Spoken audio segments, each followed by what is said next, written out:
ஆழ்வார் எம்பெருமானார் ஜீயர் திருவடிகளே சரணம். சுவாமி ஜீயர் நாயனார் திருவடிகளே சரணம். ஸ்ரீமதே முகுந்தாச்சாரியாய நமஹ. ஸ்ரீசைலேசதயா பாத்திரம் தீபக்தியாதிகுணார்ணவம் யதீந்திர பிரவணம் வந்தே ரம்யஜா மாதரம் முனிம். லக்ஷ்மீநாத சமாரம்பாம் நாதயாமுன மத்தியமாம் அஸ்மதாச்சாரிய பர்யந்தாம் வந்தே குரு பரம்பராம். யோ நித்யமச்சுத பதாம்புஜ யுக்ம ருக்ம வியாமோஹதஸ்ததிதராணி த்ருணாய மேனே அஸ்மத்குரோர் பகவதோஸ்ய தயைக சிந்தோஹ ராமானுஜஸ்ய சரணௌ சரணம் பிரபத்யே. ஸ்ரீவத்ஸ சின்னமிஸ்ரேभ्यो நம உக்திமதீமஹி யதுக்தயஸ்த்ரயீ கண்டே யாந்தி மங்களசூத்ரதாம். அபகதமதமானைः அந்திமோபாயநிஷ்டைः அதிகத பரமார்த்தைः அர்த்தகாமானபேக்ஷைः நிகில ஜனசுஹృద్భిः நிர்ஜித க்ரோதலோபைः வரவர முனிவ்ருத்யைः அஸ்து மே நித்யயோகः. ஸ்ரீனிவாசதயா பாத்திரம் ஸ்ரீமத்கோமடவம்சஜம் ஸ்ரீநாத பிரேம பக்தம் தம் முகுந்தாச்சாரியமாஸ்ரயே. அடியேன் வரவர முனிதாசன் சிவபதியான சிவன் நாராயணன் லோகத்துல சிருஷ்டி ஸ்திதி சம்ஹாரம் போன்றதான என்னென்ன வியாபாரங்கள் பண்ண வேண்டியது இருக்கோ அவைகளுக்காக வேண்டி வியூகாவஸ்தையில எழுந்தருள் இருக்கார் பார்க்கடல்ல. அந்த வியூகமூர்த்தியை தான் வாசுதேவன் அப்படின்னு சொல்றோம். பரவாசுதேவனே வாசுதேவன் என்கிறதான அதே திருநாமத்திலேயே பார்க்கடல்ல எழுந்தருள் இருக்கார் சேஷசாயியாக. அந்த எம்பெருமான் ஜெகத் வியாபார நிமித்தமாக தானே 4 ரூபமாக தன் ஆக்கின்றார். வாசுதேவன் அப்படிங்கிற ஒரு ரூபம் தவிர்த்து 3 ரூபங்கள், பிரத்யும்னன், அனிருத்தன், சங்கர்ஷணன் என்கிறதான 3 ரூபம்.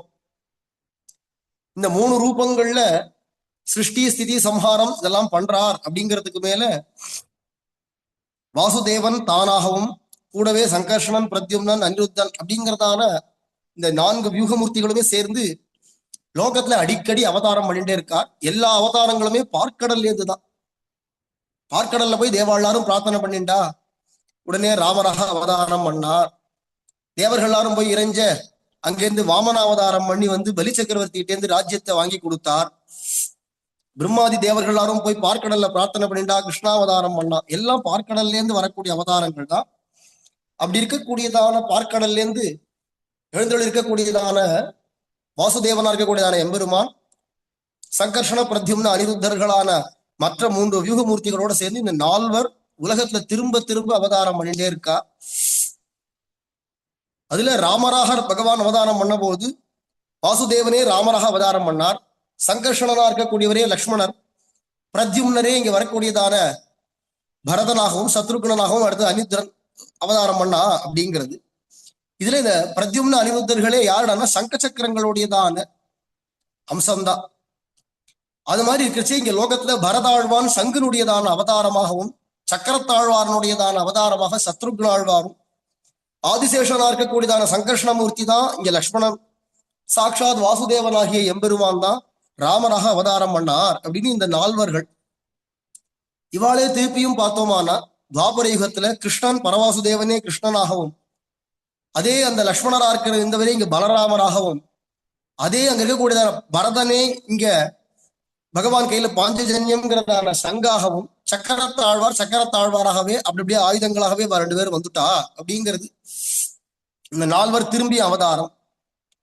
அதே மாதிரி வரிசையவே ஆழ்வார்களுடையதான சமயத்தை பார்த்தாலும் பொய்கை ஆழ்வார் அதே பாஞ்சஜன்யத்தினுடையதான அவதாரம், திருமழிசை ஆழ்வார் சக்கரத்தாழ்வாருடையதான அவதாரம், சுவாமி நம்மாழ்வார் திருக்குறுங்குடி எம்பெருமானா இருக்கக்கூடியதான வடிவழகிய நம்பியே அவதாரம் பண்ணார். விஸ்வக்சேனரும் 2 பேருமே சேர்ந்துங்கிறது காட்டப்படுறதா இருக்கிறதால வடிவழகிய நம்பியே லோகத்துல பகவத் அவதாரமாக சுவாமி நம்மாழ்வாருக்கு ஆசனமாக புளிய மரமாக ஆதிசேஷன் அவதாரம் பண்ணிவிட்டார் அப்படிங்கிறது. அதே 4 திரும்பியும் ஆழ்வார்களுடைய காலத்திலையும் அவதாரம். அதே நால்வர் திரும்பவும் சுவாமி ராமானுஜராக உடையவர் ஆதிசேஷன் வந்து அவதாரம் பண்ணும் பொழுது உடையவராக அப்பவும் அங்க இருக்கக்கூடியதான அதே நால்வர் திரும்பவும் வர சாட்சாத் ராமரே இங்க கூறத்தாழ்வானாகவும் சாட்சாத் லக்ஷ்மணரே இங்க ராமானுஜராகிய உடையவராகவும் அதுக்கப்புறமா பரதாழ்வானே இங்க பரதாழ்வானே இங்க முதலியாண்டான் அப்படிங்கிறதான திருநாமத்திலையும் சத்ருகுணாழ்வானே லோகத்துல சுவாமி எம்பார் அப்படிங்கிறதான ரூபத்துல அவதாரம். அதுல நம்ம பூர்வாச்சாரியர்கள்ல குறிப்பிடும் பொழுது சாட்சாத் முதலியாண்டான் சுவாமியினுடையதான திருக்குமாரர் கந்தாடை ஆண்டான் வந்து சத்ருகுணாம்சம் அப்படிங்கிறதும் காட்டுறா. ஆனா இதுல என்ன ஒரு ஆச்சரியம்னு பார்த்தோமானா ராமாயண நால்வர் ராமர் லக்ஷ்மணர் பரதன் சத்ருகுணன் அவளுடையதான அப்படியே அபரஸ்வரூபங்கள் தான் ராமானுஜரோ கூறத்தாழ்வானோ முதலியாண்டான் எம்பார் அப்படிங்கிறதான இந்த நால்வர் அப்படிங்கிறது ரொம்ப அதிகமா பொருந்துருது. அப்படியே சரித்திரத்திலேயா இருக்கட்டும் அவ பேசினதா இருக்கட்டும் குணங்களா இருக்கட்டும் எல்லாம் அப்படியே பொருந்துருது அப்படிங்கிறத நம்ம பார்க்கலாம். இதே நால்வர் திரும்பவும் அவதாரம் பண்றா. சுவாமி மணவாள மாமனிகளா ராமானுஜர் திரும்ப அவதாரம் எடுக்கும் பொழுது அதே சமயத்துல அதே அந்த கூறத்தாழ்வானாக இருந்ததான ராமபிரானே பிரதிவாதி பயங்கரம் அண்ணா அப்படிங்கிறதான பெயர்ல திருவவதாரம் பண்றார். சுவாமி ராமானுஜரே மணவாள மாமனிகளா வந்து விட்டார். சுவாமி முதலியாண்டான் அதே முதலியாண்டானே தன்னுடைய வம்சத்திலேயே கந்தாடை அண்ணன் அப்படிங்கிறதான திருநாமத்துல கந்தாடை அண்ணனாக சுவாமி முதலியாண்டான் அவதாரம் பண்றார். கடைசியில எம்பார் பரவஸ்து பட்டர்பிரான் ஜீயர் அப்படிங்கிறதான திருநாமத்துல அவதாரம் பண்ணார் அப்படின்னு இப்படியாக அந்த நால்வர் திரும்ப திரும்ப வந்துட்டே இருக்கா லோகத்துல தர்ம சம்ஸ்தாபனார்த்தமாக அப்படின்னு. இதுல சுவாமி ராமானுஜருடையதான அத்தியந்தமா அணுக்கமா இருக்கக்கூடியதான சிஷ்யரான சுவாமி கூறத்தாழ்வான் அவர் சாட்சாத் ராமருடையதான அவதாரம் அப்படின்னு குரு பரம்பரை காட்டுறது. தத்தோ ராமாம்ச சம்பூதா கூரநாத யுதிஸ்ருதா அனந்த பட்டதனயா சர்வசாஸ்திரார்த்த கோவிதா ஹாரீதானுடைய சம்பூதா சதா ஹரிபராயணா என்று பிரபன்னாமிரத தர்ப்பணம் காட்டுறது நமக்கு. அப்படி இருக்கக்கூடியதான கூறத்தாழ்வான் சுவாமி அவரை பத்தி நம்ம பேசணும்னு போனோமானா பேசிட்டே இருக்கலாம். எவ்வளவு சொன்னாலும் அவருடையதான புகழ் அவருடையதான பெருமை எதுக்குமே அளவுல அடங்காது.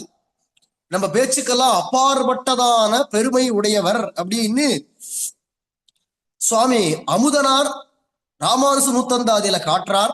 மொழியை கடக்கும் பெரும் புகழான் வஞ்சமு குறும்பாம் குழியை கடக்கும் நம் கூறத்தாழ்வான் சரண் கூடியபின்.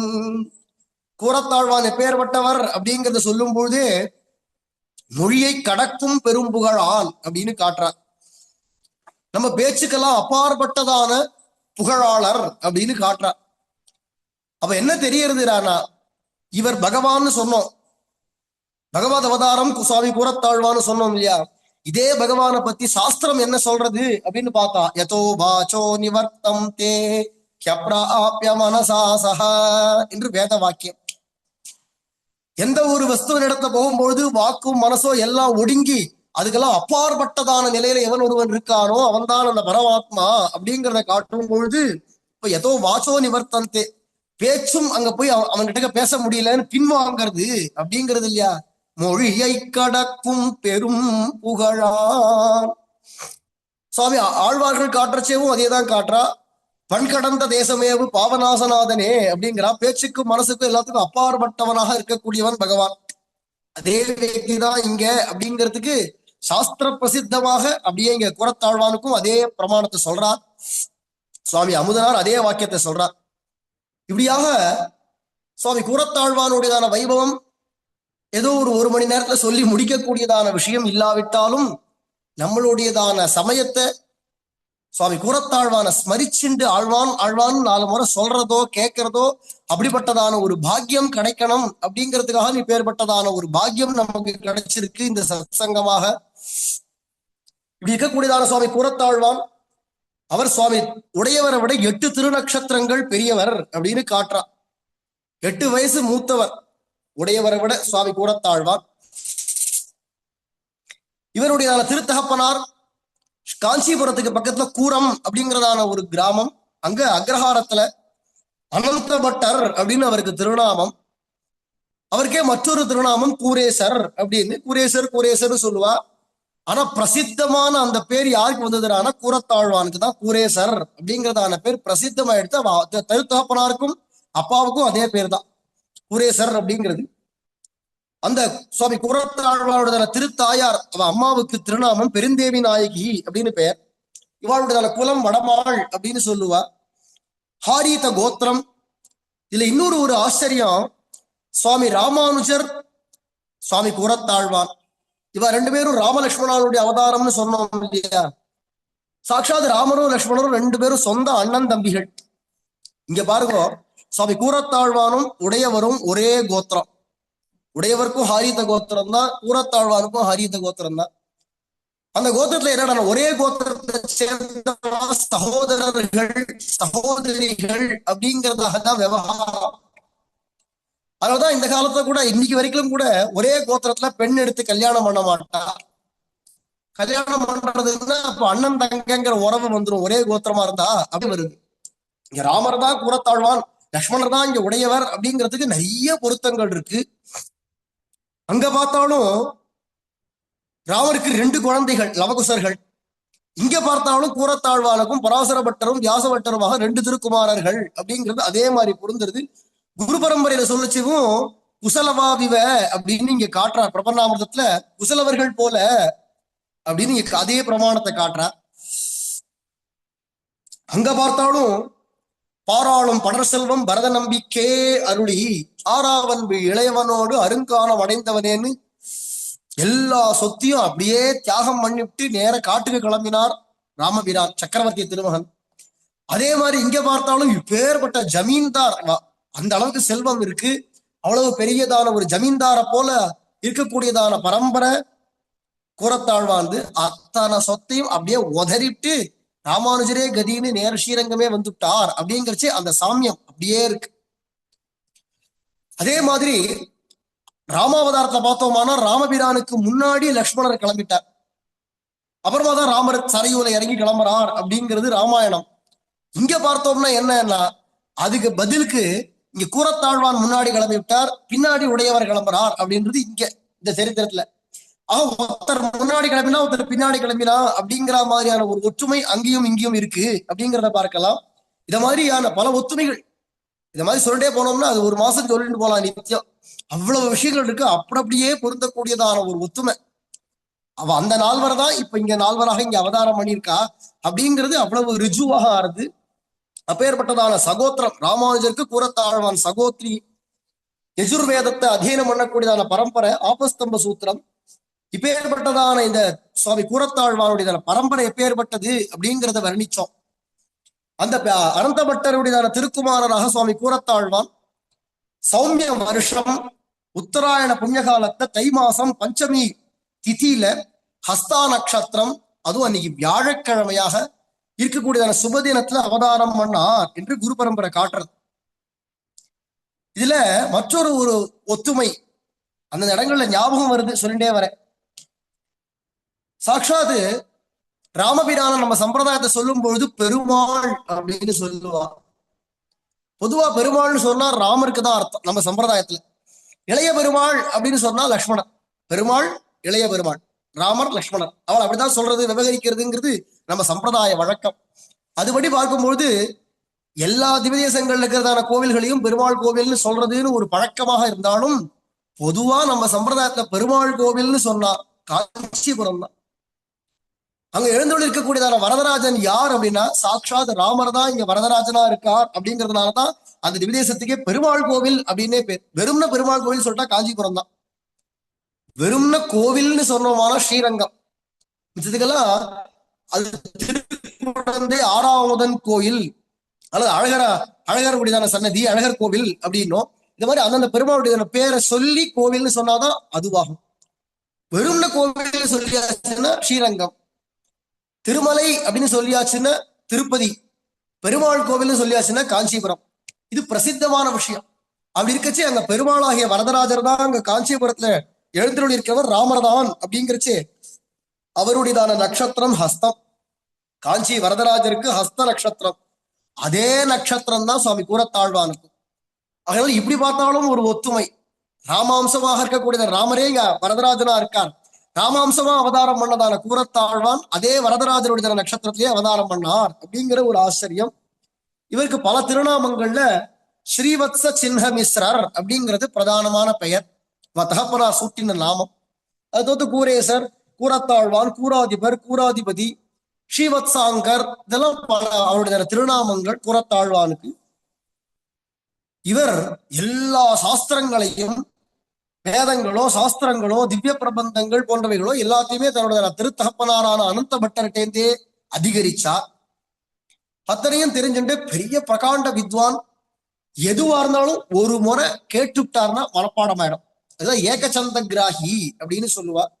ஒரு தரம் கேட்டாச்சுனாலே போறோம், மனப்பாடம் ஆயிடும். பொதுவா அது எல்லாருக்கும் வராது அந்த மாதிரி. அவ்வளவு தியானத்தோட அப்படியே பக்குன்னு பிடிச்சுக்கிறது அப்படிங்கிறது அது ஜென்மாவுக்கும் மறக்கூடாது, மறந்து போயிடக்கூடாது. கேட்ட உடனே கொஞ்ச நாளைக்கு அப்படியே ஏதோ படக்குன்னு பிடிச்சிருந்தா ஞாபகத்துல இருந்ததுங்கிறது பெருசு இல்ல, கடைசி வரைக்கும் அது ஞாபகத்துல இருக்கணும் அப்படின்னும் பொழுது அந்த அளவுக்கு அது தாரணா சக்தி, ஞாபக சக்தி அப்படிங்கிறது அலாதியான விஷயம். சுவாமி கூரத்தாழ்வானுக்கு அது இயல்பா இருக்கக்கூடிய விஷயம்.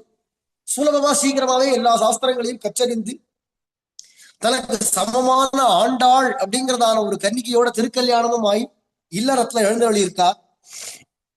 இதே சமயம் சுவாமி ராமானுஜர் ஸ்ரீபெரும்புதூர்ல அவதாரம் பண்ணி திருக்கல்யாணங்கள்லாம் ஆனதுக்கு அப்புறமா அவருடைய திருத்தகப்பனார் கேசவ சோமயாஜி ஆச்சாரியன் திருவடி அடைஞ்சதுக்கு அப்புறமாக காஞ்சிபுரமே குடி வந்து அங்கேயே இருந்து கிட்டத்தட்ட ஒரு 30 திருநக்ஷத்திரங்கள் இருக்கும்போது இல்லறமல்லேல் துறவரம் அப்படின்னு ஆழ்வார் சொல்றது படி சன்னியாசியாக யதிராஜராக ஆனார். எப்போ அவர் யதிராஜராக சன்னியாசியாக ஆனாரோ உடனே அவருடைய மருமானாக இருக்கக்கூடியதான சுவாமி உடையவருடையதான தங்க பையனான தாசரதி அப்படிங்கிறதான சுவாமி முதலியாண்டான் ஓடோடி வந்து ஆசிரியிச்சார் உடையவர்கிட்ட. முதல்ல ராமானுஜரை ஆசிரியிச்சவர் சுவாமி முதலியாண்டான், இரண்டாவதாக ஆசிரியிச்சவர் சுவாமி கூரத்தாழ்வான். அப்படி ரெண்டு பேருமா வந்து சேர்ந்துண்டா.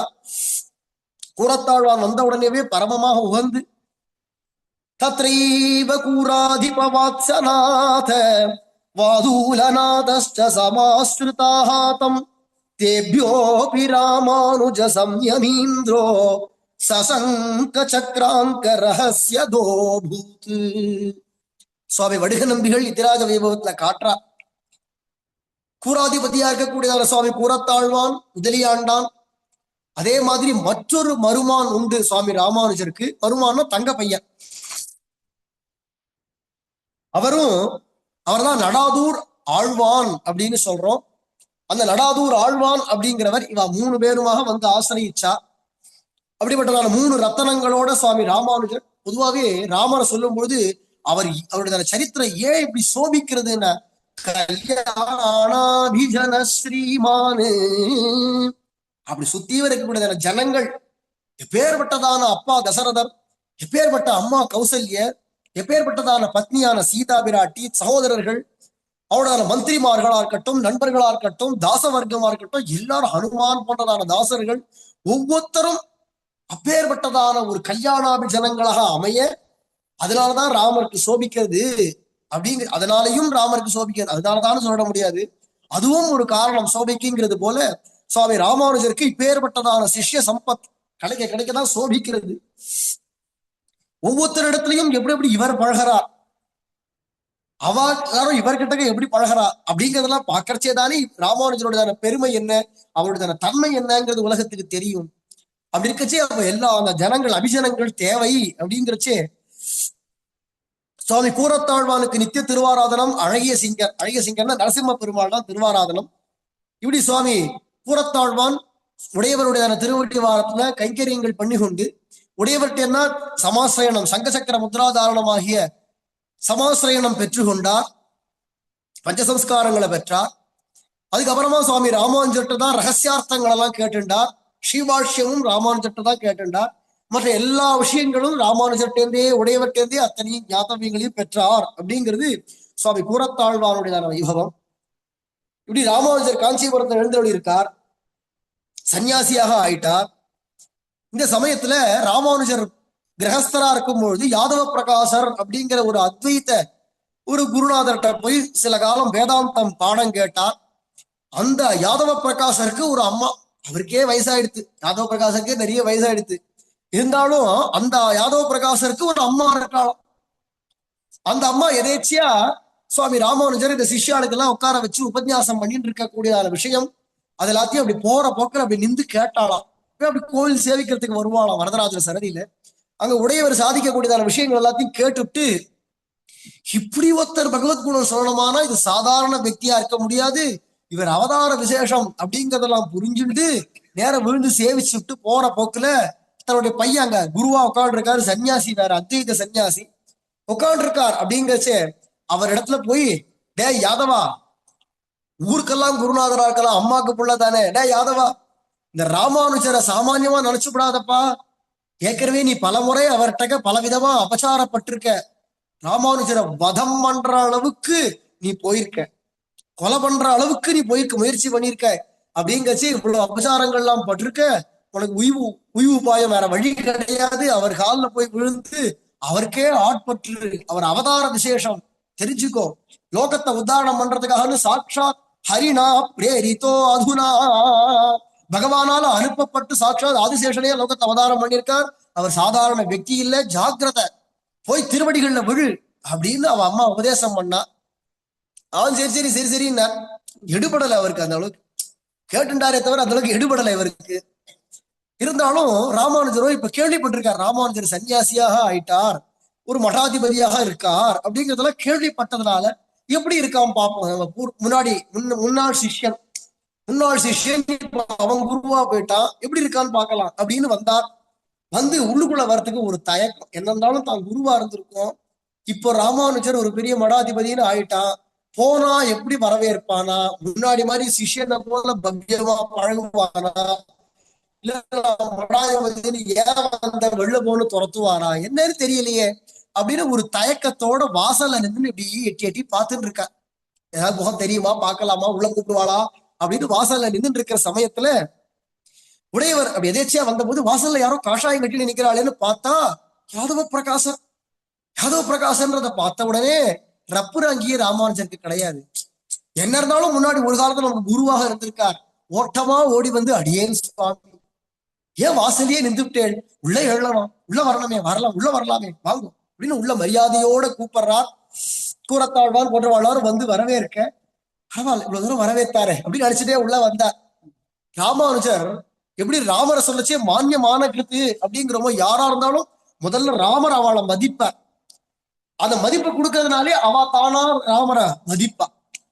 அப்படி இருக்கனால ஆனா அவ நமக்கு மதிப்பு கொடுக்கணும் அப்படிங்கிறதுக்காக இவர் மதிக்க மாட்டார். இவருடைய சுபாவம் யாரா இருந்தாலும், ஒரு அணிலா இருந்தா கூட மதிப்பார், குரங்கா இருந்தா கூட மதிப்பார். அதுதான் சுவாமி பெருமாளா இருக்கக்கூடியதான ராமருடையதான சுபாவம் எப்படியோ அத மாதிரி சுவாமி ராமானுஜரும் அதே மாதிரிதான், யாரா இருந்தாலும் அவளை கௌரவிக்கணும் இல்லையா. அவரும் பெரிய வித்வான் தான், சில இடங்கள்ல ஆணைக்கும் மனிதருக்குங்கிற மாதிரி சில வேதாந்த விஷயங்கள் அவருக்கே அர்த்தம் புரியாம எதையோ சொல்லிட்டு இருக்காருங்கிறதுக்காக பெரிய வித்வான் தானே. என்ன இருந்தாலும் முன்னாடி நமக்கு பாடம் சொல்லி கொடுத்திருக்கிற குருவா இருக்கிறதுனால மதிப்போட அழைச்சுன்னு வந்து அவருக்குன்னு தனியா ஒரு ஆசனம் விட்டு அதுல அவரை அமரச் செய்து அதுக்கப்புறமா தன்னுடையதான ஆசனத்துல தான் அமர்ந்து கொண்டார் ராமானுஜர். ஏன் அப்படின்னா இப்ப ஆச்சாரியராக இருக்கிறதுனால ராமானுஜர் தன்னுடையதான பீഠத்துல தான் அமர்ந்து கொண்டார். எதுக்கு இவ்வளவு தூரம் சிரமப்பட்டு எழுந்துடணும், சொல்லி அனுப்பியிருந்தா அடியனே அங்க ஆசிரமத்துக்கே வந்திருப்பேனே, மடத்துக்கே வந்திருப்பேனே அப்படின்னா, இல்ல ராமானுஜான் அவனை பார்க்கணும்ன்றதான் வந்தேன் அப்படின்னாரோ இல்லையோ, அதோட நிறுத்தல அது யாதவ பிரகாசர். ஆமா என்ன நீ என்ன என்னமோ தலை கத்து குடுமி வச்சுட்டு இருக்க, மொட்டை அடிக்க வேண்டாமா, சன்னியாசி ஆகியாச்சு மொட்டை அடிக்க வேண்டாமோ, கையில என்ன 3 கொம்பு வச்சுட்டு இருக்க, என்னப்பா அது, மொத்த கொம்பு தானே வச்சுக்கணும், தோல்ல பார்த்தா பூனல் வச்சுட்டு இருக்க, பூனெல்லாம் போட்டுக்க கூடாதுப்பா, அறுத்து போடணும் பூனலை, இதெல்லாம் என்னது இது, உடம்பு பூனை 12 திருமணம் இட்டு இருக்க, இல்ல விபூதி பஸ்மோத்தூடனம் தானே பண்ணிக்கணும், விபூதி தானே எட்டுக்கணும், அது என்னப்பா இப்படி இருக்காது, என்ன கோலம் இது, தலையில ருத்ராட்ச கொட்டை போட்டுக்க வேண்டாமா, இது என்னது இது, கழுத்த ருத்ராட்சம் போட்டுக்கணும், எல்லாத்தையும் விட்டு விட்டு நீ என்னடானா இவன் இப்படி உட்காந்துட்டு இருக்கியப்பா, இதெல்லாம் என்னப்பா சாஸ்திரத்துப்படி இருக்க வேண்டாமா அப்படின்னு கேட்க ஆரம்பிச்சார். இப்ப பேச ஆரம்பிச்சோன்னா பெரிய வாக்குவாதம் தான்.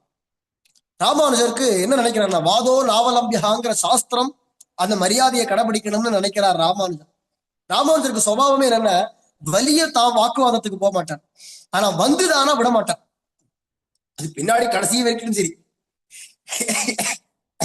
யாராவது வாக்குவாதத்துக்கு வரணும்னு அறைகு வீண்டு வந்தாளானா வந்த வாக்குவாதத்தை விட்டும் கொடுக்க மாட்டார். அதே சமயத்துல தானா மேல வந்து போய் வாக்குவாதம் பண்றேன்னு போக மாட்டான். இது சுவாமி ராமானுஜருடைய எண்ணம், சுபாவம் அது. அதுல இவர்கிட்ட குருவா இருந்ததுனால குரு கிட்ட போய் வாக்குவாதம் பண்ணக்கூடாது அப்படிங்கிற எண்ணத்தினால தேவரீர் குருவா இருந்ததுனால அடியன் இதுக்கெல்லாம் பதில் சொல்றதை காட்டிலும் இதோ என்னுடைய சிஷ்யன் இருக்காரு இந்த கூறத்தாழ்வான் இவர் பதில் சொல்லுவார் அப்படின்னு சொன்னாரோ இல்லையோ, அப்பா இது கிடைச்சதேன்னு நினைச்சாராம் கூறத்தாழ்வான். உனக்கையா பேசலாம். ஏன்னா இந்த மாதிரி யாராவது படிச்சவா நல்ல சாஸ்திரம் படிச்சவா வந்தாதான் நம்ம படிச்சதை அங்க காட்ட முடியும், அதை பிரகாசமா எடுத்து சொல்ல முடியும்.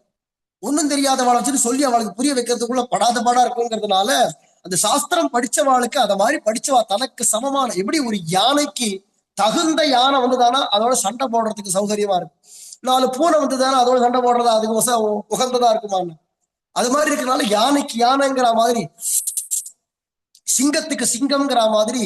இப்ப என்ன சொல்லலாம், யாதவ பிரகாசரும் நல்ல வித்வான், கூறத்தாழ்வானும் சளைச்சவர் இல்லையே, பகவத் அவதாரம். நீ பேசும் அப்படின்னு உடனே வேதங்கள்ல இருந்தும் ஸ்மிருதி இதிகாச புராணங்கள்ல இருந்தோ எல்லாத்துல இருந்தும் பாஞ்சராத்திராதி ஆகமங்கள்ல இருந்து எடுத்து எடுத்து பிரமாணங்களை கொடுத்து சன்னியாசியாக ஆனாலும் யாவத் சரீரபாதம் சிகி யஜ்ஞோபவீதி அப்படின்னு சொல்லும்படிக்கு உயிருள்ள வரையிலும் சன்னியாசி குடுமியோட தான் இருக்கணும், பூணல் தான் தெரிச்சுக்கணும், திருமண் காப்பு தான் தெரிச்சுக்கணும்ன்றதான எல்லா பிரமாணங்கள், திருதண்டம் தெரிச்சுக்க வேண்டிய பிரமாணங்கள், தோல்ல சங்கு சக்கராதி முத்ராதாரணம் பண்ணிக்க வேண்டியதோ இதெல்லாம் சொல்லிண்டே வந்து கடைசியில அவரும் விடல, குறுக்க கேள்வி கேட்டுட்டே வராரு யாதவரும்.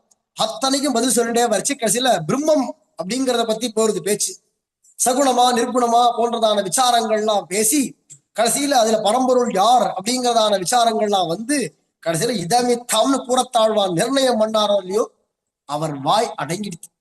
நீ பேச முடியல, கொடுக்கிற பிரமாணங்கள் என்னாச்சுன்னா என்னுடைய சிஷ்யன்கிட்டக்கே உம்மால பேச முடியுமான்னு பாரு, அப்புறமா என்கிட்டக்க பேசலாம் அப்படிங்கிற மாதிரி ஆயிடுச்சு. அந்த எண்ணம் ராமானுஜருக்கு இல்லையே தவிர அந்த மாதிரி அமைஞ்சிடுத்து.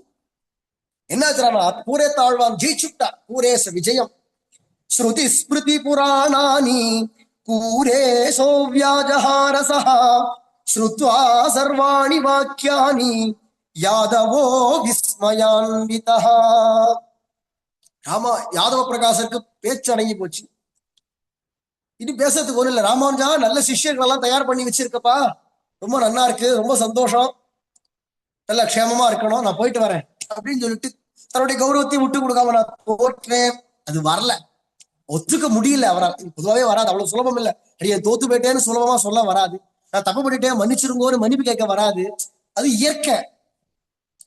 அந்த இயற்கைக்கு அப்பாற்பட்டு தொட்டத்துக்கெல்லாம் அடி அபச்சாரப்பட்டுட்டேன் மன்னிச்சிருங்கோன்னு கேட்கணுமானா அது வைகுண்ட வியக்தியா இருந்தாதான் அதை மாதிரி வரும் குணம். ஏன்னா அங்க இருக்கிறவா எல்லாரும் பரஸ்பர நீச்ச பாவைஹி, ஒத்தருக்கு ஒத்தர் அவ்வளவு நைச்சியான சந்தானத்தோட அடியேன் அடியேன்ற அந்த அடியேன்கிறதுக்கே யதார்த்தமா அடி மனசுலேருந்து அடியேன்னு சொல்லுவா. அடியேன் அடியேன் வாயா பேசுறது இல்லை, வாய் வார்த்தையா அடியேன் சொல்றேன், தேவரி என்ன கேட்காம இருக்கிறது. அதுக்கு என்ன அர்த்தம்? அகம்பாவம்னா துள்ளி குதிக்கிறது, அத மாதிரி அடியேன் இல்ல, அடியேன் அப்படிங்கச்சவே அடி மனசுலேருந்து கிளம்பி வரும் அடியேன். அந்த நைச்ச பாவம், அந்த வினயம், அதெல்லாம் நித்தியசூரிகளுக்கே உரியதான விசேஷமான குணங்கள். அது அவ்வளவு சுலபம் இல்லை, ரொம்ப பழக்கப்பட்டாதான் அத மாதிரி வரும். அப்படி இருக்கும்பொழுது அத மாதிரி வராதனால இவர் என்ன பண்ணார், நன்னா இருக்கு அப்படின்னு கொண்டாடிட்டு ராமானுஜா போயிட்டு வரேன்னு கிளம்பி போக கடைசியில திருக்கச்சி நம்பிகள் மூலமாகவும் சொப்பனத்திலையும் வந்து வரதராஜர்லாம் சொல்லி அதுக்கு அப்புறமா ஒரு வழியா திருந்தி யாதவ பிரகாசர் கோவிந்தஜியராக ஆகி சமாசிரயணம் பண்ணிண்டார்.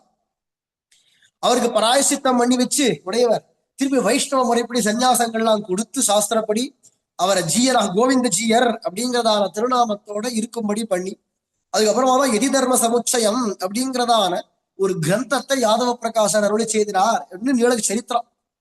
அப்படி யாதவ பிரகாசரோட வாக்குவாதத்துல வென்றார் சுவாமி கூறத்தாழ்வான். அப்ப இவருக்கு எவ்வளவு சாஸ்திர ஞானம் இருக்கணும், பிரமாணங்கள் கொடுக்கறத பார்த்தாலே தெரியுது. அப்ப அவ்வளவு சாஸ்திரமும் இவர் கற்றறிஞ்சிருக்கார் அப்படிங்கிறது. அப்பேற்பட்ட மேதாவிலாசம் உடையவர் சுவாமி கூறத்தாழ்வார். சுவாமி ராமானுஜர் காஞ்சிபுரத்திலேயே இருந்தார். அப்புறமா ரங்கநாத பெருமாள் தந்திரமா அரையரை விட்டு காஞ்சிபுரத்துல இருந்து நேர ஸ்ரீரங்கத்துக்கு ராமானுஜரை அழைச்சுண்டார். ராமானுஜர் கூடவே கூரேசராகிய கூறத்தாழ்வான் முதலியாண்டான் எல்லாரும் வர பூரேச தாசரத்யாதி சிஷ்யா சந்துஷ்டமானசாக அனுஜக்பூ லக்ஷ்மணாரியம் ரங்கநாத திதிருக்ஷயா என்று குரு பரம்பரையில காட்டுறார். பரம சந்தோஷப்படுறார் கூறத்தாழ்வான் முதலியாண்டான்லாம். ஏண்டானா பார், ஸ்ரீரங்கத்துக்கு போனா நம்ம ஆச்சாரியருக்கு என்ன வாழ்ச்சி இருக்க போறது, ரங்கநாத பெருமாள் எப்படி வரவேற்க போறார் பார் அப்படிங்கிறதான விஷயங்களை எண்ணி பரமானந்தப்பட்டுட்டே வந்தா அப்படின்றதுக்கு இல்லையா. அப்படி உடையவர் ஸ்ரீரங்கத்துக்கு வந்து எழுந்தருளி ஸ்ரீரங்க ஸ்ரீ கைகரிய ஸ்ரீ எல்லாத்தையும் நிர்வாகம் பண்ணிட்டு, இதுல மற்றொரு விஷயம், சுவாமி ராமானுஜருடையதான திருநாமங்கள்ல யதிராஜர் அப்படிங்கிறதான திருநாமம் சாட்சாத் வரதராஜர் கொடுத்தது. உடையவர் அப்படிங்கிறதான திருநாமம் சாட்சாத் ரங்கநாதர் கொடுத்தது. தாரணியும் மண்ணுலகும் தாம் உடையோன் வாழியே அப்படின்னு வாழி திருநாமத்தை சொல்றது போல, கையில அப்படியே கையிலங்க நெல்லிக்கறி போல ரெண்டு உபய விபூதியினுடைய சாவி கொத்தும் கிடைச்சு கொடுத்து ராமானுஜன். அதனாலதான் உபய விபூதியும் கையில் உடையவர், அதனாலதான் அவருக்கு உடையவர்னே திருநாமம். அது ரங்கநாத பெருமாள் கொடுத்ததான திருநாமம். இப்ப ஸ்ரீரங்கத்தையே எழுந்தருள் இருக்கும்பொழுது ஒரு ஒரு சமயங்கள்ல ஒரு ஒரு ஆச்சாரியர்கள்ட்ட போய் ஒரு ஒரு விஷயங்களையா தெரிஞ்சுன்னு வரணும். ஆள வந்தா தங்கிட்ட இருக்கக்கூடியதான ஞானமாகிய சொத்தை 5 பேர்கிட்ட பிரிச்சு கொடுத்திருக்கார். அது அத்தனையும் ராமானுஜருக்கு கிடைக்கணும் இல்லையா. அதுல பெரிய நம்பிகள்கிட்டேருந்து கிடைச்சதான சில விஷயங்கள்.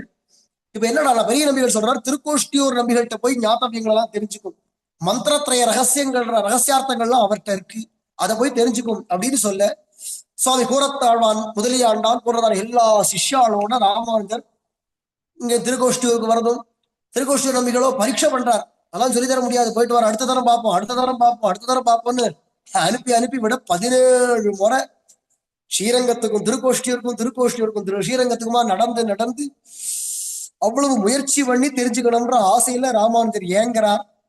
17வது முறை வரும்பொழுது திருக்கோஷ்டியூர் நம்பிகள் சொன்னார், அடுத்த முறை உங்களுக்கு நிச்சயமா உபதேசம் பண்றேன், ஆனா ஒண்ணு, தண்டு பவித்திரத்தோட நீர் வரணும், இப்படி கூட சிஷ்யால் எல்லாம் கூட்டின்லாம் வரக்கூடாது, போயிட்டு வரோம் அப்படின்ட்டா. சரி அடியேன் அப்படியே ஆச்சாரியர் நியமனப்படியே அப்படின்னா நேரம் கிளம்பி வந்துட்டா. மறுமுறை 18வது முறை கிளம்பி வரும்பொழுது எல்லா சிஷ்யாலையும் இருங்கோன்னு சொல்லிவிட்டு கூடத்தாழ்வான் முதலியாண்டான் 2 பேரும் வாங்கும் அப்படின்னு கூட்டிட்டு கிளம்பிட்டார். கூட்டிட்டு கிளம்பினா நேர திருக்கோஷ்டியூர் வந்ததும் திருக்கோஷ்டியூர் நம்பிகள் பார்த்தார், உடையவரை பார்த்தா கூட 2 சிஷ்யானோட வந்திருக்கா. உடனே திருக்கோஷ்டியூர் நம்பிகள் கேட்டார், உங்கள்கிட்ட நான் என்ன சொன்னேன், நீர் மட்டும் தனியா வாரும் தானே சொன்னேன், எதனை கூட 2 பேரை கூட்டின்னு வந்திருக்கிறேன். இல்ல சுவாமி, எப்படி ஆச்சாரியர் நியமிச்சீரோ அப்படிதான் அடியன் வந்திருக்கு. என்ன நியமிச்சேன், தண்டு பவித்திரத்தோட வாரும்னு சொன்னேனோ இல்லையோ, சொன்னீரோ இல்லையோ. ஆமா, தண்ட பவித்திரனோட தான் வந்திருக்கேன். அப்படியா, இவா 2 பேர் தான் அடியாருக்கு தண்ட பவித்திரங்கள் அப்படின்னா, பவித்திரம்னு உபவீதம், தண்ட பவித்திரங்கள் இவாதான். அப்படியானா இவா 2 பேர்ல யார் தண்டம் யார் பவித்திரம் அப்படின்னு கேட்டார் திருக்கோஷ்டியூர் நம்பிகள். உடனே சுவாமி ராமானுஜர் காட்டுறார், யஜ்ஞோபவீதம் பூரேசோ தண்டோதாசரதிர்மம ஏவம் ஜானீஹி பகவன் தஸ்மான் நான்யோத்ர வித்யதே.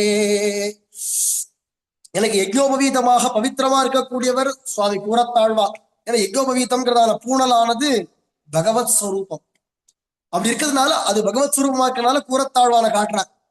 திருதண்டம் அப்படிங்கிறது எதிரானா அதுதான் இந்த முதலியாண்டான் இருக்காரு, அவர் தான் திருதண்டம். அதனால இவ 2 பேர் தான் எனக்கு தண்டு பவித்திரங்கள் அப்படின்னு சொன்னாரோ இல்லையோ. அப்படியானா உங்களுடைய தண்டத்தையும் பவித்திரத்தையும் வாசல்லையே வச்சுட்டு நீர் மட்டும் உள்ள வாரோம், அதுலயும் கெடி கட்டி அவன் அப்படி ரகசியத்தை பார்த்து பார்த்து காப்பாத்தி வச்சு உடையவருக்கு உபதேசம் பண்ணி திருமந்திரார்த்தத்தெல்லாம் உபதேசம் பண்ணிட்டு போயிட்டு வரோம் அப்படின்னு அனுப்பிச்சுட்டார். இப்பேற்பட்டவாரா கிடைச்சதே பாக்கியம் அப்படின்னு வந்து அங்க இருக்கக்கூடிய தெக்காழ்வாட உற்சவத்துல பல ஜனங்கள் கூடி இருக்கிறத பார்த்து மந்திரார்த்தங்கள் எல்லாத்தையும் அந்த ரகசிய நம் நாராயண நாமத்தினுடைய அர்த்தங்கள் எல்லாத்தையும் உத்கோஷிச்சு சொன்னார். ஏன்னா அந்த நாமத்தினுடைய பெருமை தெரிஞ்சுட்டு அதை சொன்னாலே போருமே, நாராயணான்னு சொன்னாலே என்ன சொல்லு, நமோ நாராயணாய அப்படின்னு சொல்லணும்னு ஆழ்வார்கள் எல்லாரும் காட்டுறார். அப்படி இருக்கச்சு நான் கண்டுகொண்டேன் நாராயணா என்னும் நாமம் அப்படின்னு திருவங்கை ஆழ்வார் எழுத்தெடுப்பிலே காட்டுறார். அதனால இந்த நாராயண நாமத்தினுடைய வைபவங்களை தான் சொன்னான், ஊர ரகசியார்த்தத்தெல்லாம் சொல்லி விடல. அப்படி இருந்ததுக்கே திருக்கோஷ்டியூர் கேட்டா என்னவா சொல்ல போச்சு, தேவரீருடையதான கிருபா பலத்தினால யாதொரு ஞானம் அடியனுக்கு கிடைச்சதோ அதுல கிஞ்சித்து அங்க அவளுக்கு கொடுத்ததுனால அவள் எல்லாரும் வைகுண்டம் போவாளே, இத மாதிரி ஆச்சாரியன் சொல்ல மிஞ்சி பண்ணினதுனால உங்களுக்கு நரகம் தானே கிடைக்கும்னா, அடிய நரகம் முகத்தையார் இத்தனை பேர் வைகுண்டம் போகும் பட்சத்துல இந்த அடியன் ஒருவன் நரகம் போக தயார் அப்படின்னு சொல்ல, இப்படி ஒரு விசால குணம் இருக்குமா அப்படின்னு பார்த்து போன உகந்து சேர்த்து எம்பெருமானார் அப்படிங்கிறதான திருநாமம் திருக்கோஷ்டியூர் நம்பிகள் அருளி செய்தார். அவர் கொடுத்ததான திருநாமம் எனக்கும் பெருமான் நீர்தான் அப்படின்னு சொன்னார். எம்பெருமானார் அப்படிங்கிறதான திருநாமம். அப்புறமா இதுல ரொம்ப உகந்ததான திருக்கோஷ்டியூர் நம்பிகள் நேர திருப்பி அழைச்சிட்டு போய் சரம ஸ்லோகார்த்தங்கள் எல்லாம் சொல்லி, இது வரும் திருமந்திரத்தை எல்லாரும் ஊரடிக்க தெரிவிச்சா மாதிரி இது சொல்லக்கூடாது, இது ஆச்சாரியனுடைய ஆணை அப்படின்னு சொல்ல, உடனே கூறத்தாழ்வான தவிர்ந்து மற்ற யாருக்கும் நான் இதை உபதேசம் பண்ண மாட்டேன். அவருக்கு இவர் உடனே திருக்கோஷ்டியூர் சொல்றார், அவருக்கும் பரீட்சை பண்ணிதான் அப்படின்னார். அப்படியே ஆகட்டும், தேவரி திருவடி மேல ஆணை யாருக்கும் நான் சொல்ல மாட்டேன், தேவரி யாருக்கு சொல்லும்னு சொல்றீரோ அவளுக்கு தான் நான் உபதேசம் பண்ணுவேன் அப்படின்னு சொல்லி ஆணையிட்டு வெளில வந்தார். உடையவர் கிடைச்சதே பரம பாக்கியம் அப்படின்னு நினைச்சுட்டே வந்தார். கூறத்தாழ்வான் வெளியில வந்த உடனே, சுவாமி அடியவங்களுக்கு உபதேசம் ரகசியார்த்தம் அவ்வளவு ஆசை, உடனே வாரும் ஸ்ரீரங்கத்துக்கு வாரும் பார்க்கலாம் அப்படின்னு சொல்லிட்டு அழைச்சிட்டு வந்து ஸ்ரீரங்கத்துக்கு வந்த உடனே சுவாமி கூறத்தாழ்வான்கிட்ட சொல்றார், ஆச்சாரியர் இப்படி சொல்லிவிட்டா அவர்கிட்ட நான் திருவடி மேல ஆணைன்னு வர வாக்கு கொடுத்துட்டு வந்துட்டேன், ஆகையினால ஆனா உனக்கு ஒரு இது இருக்கு, நானே உபதேசம் பண்ணலான்ற பர்மிஷன் வாங்கிட்டு தான் வந்திருக்கேன், ஆனா பரீட்சை பண்ணிதான் பரீட்சை பண்ணிதான் சொல்லணும்னு சொல்லிவிட்டா என்ன பண்றது, என்ன பரீட்சை வைக்கலாம், எதுவா இருந்தாலும் அடியன் காத்துன்னு இருக்கேன், என்ன பரீட்சையா இருந்தாலும் அடியன் காத்துன்னு இருக்கேன் அப்படிங்கிறார் கூறத்தாழ்வான். உடனே சுவாமி ராமானுஜர் சொன்னார், ஒரு வருஷம் உபவாசம் இரும், நான் காட்சி இந்த உபதேசம் பண்ணி விடுறேன், ஒரு வருஷம். உடனே கூறத்தாழ்வான் சொல்றார், இருக்கேன் தாராளமா இருக்கேன், ஆனா ஒரு வருஷ காலம் உபவாசம் இருந்தா இந்த உடம்புல ஜீவன் இருக்குமா அப்படிங்கிறது சந்தேகமாச்சு சுவாமி. உபவாசம்னா ஏதோ பலகாரம் பண்ணிட்டு இருக்கிறது இல்ல, ஏதோ சாப்பாடெல்லாம் சாப்பிட்டுட்டு சாதம் சாப்பிடல, அது சாதத்தை சாதமா சாப்பிடல, உடைச்சிட்டு அப்புறமா சாப்பிட்டேன், வறுத்துட்டு சாப்பிட்டேன், அப்படிலாம் இப்பெல்லாம் நம்மளால ஏதோ பண்றோமே, அத மாதிரிலாம் இல்ல. இது என்னடா நான் நிர்ஜல உபவாசம், சொட்டு தீர்த்தம் கூட வாயிலப்படாது அப்படி உபவாசமா ஒரு வருஷம் இருந்த அப்படின்னு அந்த ரகசியார்த்தம் தெரிஞ்சுக்கிறதுக்குள்ளே கிளம்பிடுமே ஜீவன், ஆகையினால அவ்வளவு காலம் இருக்க முடியுமான்னு தெரியலையே அப்படின்னு உடனே உடையவர் சொன்னாராம், உம்ம திருமாளிகையில நீர் ஒரு வருஷம் உபவாசம் இருக்கிறதும் ஆச்சாரியருடைய திருமாளிகையோ இல்ல மடத்திலேயோ ஒரு மாசம் இருக்கிறதும் ரெண்டும் ஒண்ணு, நம்ம மடத்த வாசலையே ஒரு மாசம் உபவாசம் இரும், அடியன் உபதேசம் பண்ணி விடுறேன் அப்படின்னு சொல்ல, அப்படியே ஆகட்டும்னா அன்னைக்குலேருந்து அப்படியே உட்காண்டவர் தான் மடத்து வாசல்லையே உட்காண்டு அப்படியே உபவாசமா இருக்கார். உடையவர் உள்ள போறதும் உள்ள வருதும், சில நாள் ஆகாரம் எடுத்துக்க உடையவருக்கே மனசு கேட்கல, ஐயோ ஆழ்வான பட்னி போட்டோமே, வெளில வர்றார், ஆழ்வான் பட்னி போட்டேனே, ஐயோ பட்னி போட்டேனே அப்படின்னா கதர்ற. சுவாமி என்ன சுவாமி பட்னிங்கிறே, எப்பேற்பட்ட ஒரு விருந்து எனக்கு கிடைக்க போறது, அதுக்காக கொஞ்ச நாள் காத்துன்னு இருக்கிறதுல என்ன சுவாமி ஆயிட போறது, அதெல்லாம் ஒண்ணும் இல்லை, அடி ஒண்ணும் இல்லை, அடி தெம்பா இருக்கேன் அப்படிங்கிறார். அவர் அப்படி இருக்கார் உற்சாகத்தோட, ஆனா ராமானுஜருக்கு மனசு திரவிக்கிறது, துடிக்கிறது, ஐயோ பட்னி போட்டேனே. 27வது நாள் ஆச்சோல்யோ, உடனே வாரும் நான் உபதேசம் பண்றேன் அப்படிங்கிறார். கூறத்தாழ்வார் இல்ல ஆகட்டும், ஒரு மாசம் ஆகட்டும், பூர்த்தி ஆகட்டும், இல்ல கணக்குப்படி 27 நாள் தான் ஒரு மாசம், பரவாயில்ல போறோம் முடிச்சுன்னு வந்துடும், கேட்க மாட்டேங்கிற, சொல்லியாச்சு இல்லையா, 30 நாள் முழுசா முடியட்டும், 30ம் தப்பாமேன்னு ஆண்டாள், 30 நாளும் முடியட்டும் அப்படின்னு சொல்லி மாசோபவாசம் கூரேசா கிருத்வா லக்ஷ்மண தேசிகம்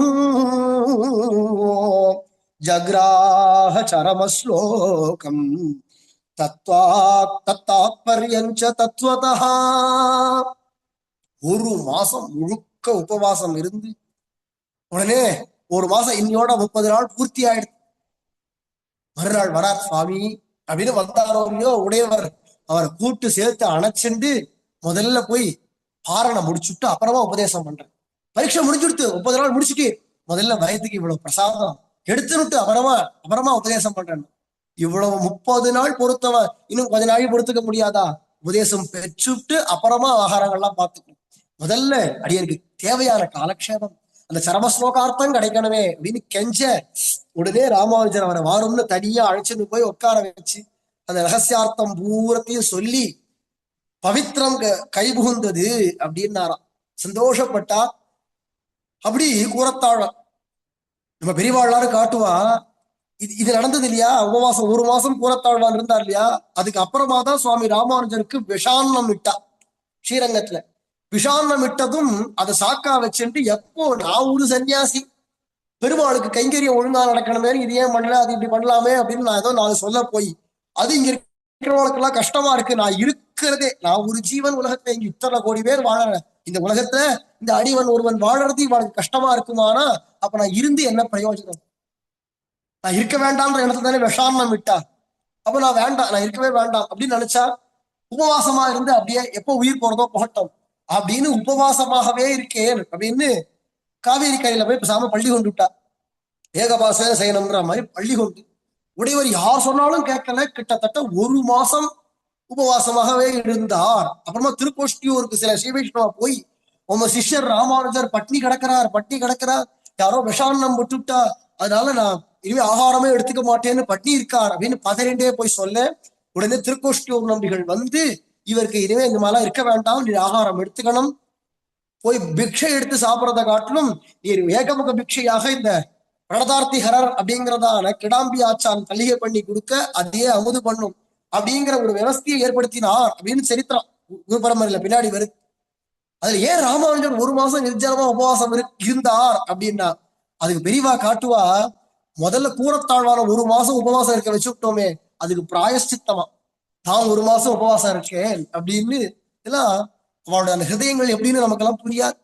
எந்த அளவுக்கு கூறத்தாழ்வான தன்னுடைய ஹிருதயத்தை வச்சுட்டு இருந்தா பதிலுக்கு தான் ஏத்துப்பார். அப்பேற்பட்டதான கூறத்தாழ்வான் அதுக்கப்புறமா முதலியாண்டானுக்கு உபதேசம் பண்ணணும் அப்படின்னு அவர் சொன்னார், நீர் போய் திருக்கோஷூரம் போய் அனுமதி வாங்கிட்டு வாரம் அப்படின்னு சொல்ல அப்புறமா அனுமதி வாங்கிட்டு வந்து அதுக்கப்புறமா அவர் போய் அத்துழாய்ங்கிறதான பெரிய நம்பிகளுடைய திருக்குமாரதிக்கு சீதா வெள்ளாட்டியாக சில காலம் இருந்துட்டு அதுக்கப்புறமா வந்ததுக்கு அப்புறமா தான் அவருக்கு உபதேசம் பண்ணார் அப்படின்னு ஏழு சரித்திரம்.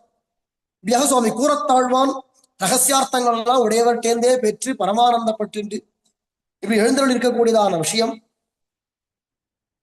சுவாமி ராமானுஜர் இப்ப ஸ்ரீபாஷ்யம் அப்படிங்கிற பிரம்மசூத்திர வாஷ்யம் அருளி செய்யணும் அப்படின்னு நினைச்சா அதுக்கு அடிப்படையா போதாயனர் அப்படிங்கிறவர் அருளி செய்ததான விருத்தி கிரந்தம்னு ஒரு கிரந்தம் இருக்கு. அந்த கிரந்தம் கையில கிடைச்சா அதை கொண்டு நம்ம விசிஷ்டாத்வைத பரமான விளக்கம் கொடுக்க முடியும் அப்படிங்கிறதுனால அந்த கிரந்தத்தை ராமானுஜர் தேடுறார். வித்வான்கள்லாம் சொல்றா அது காஷ்மீர்ல தான் இருக்கு, சாரதா பீட்டம் இருக்கு, அங்கதான் இருக்கு. அதெல்லாம் பெரிய பெரிய வித்யா கேந்திரங்கள், பெரியதான படிச்ச மகா பண்டிதர்கள்லாம் பல ஆயிரக்கணக்கான பேர் அங்க குழுமி இருப்பா.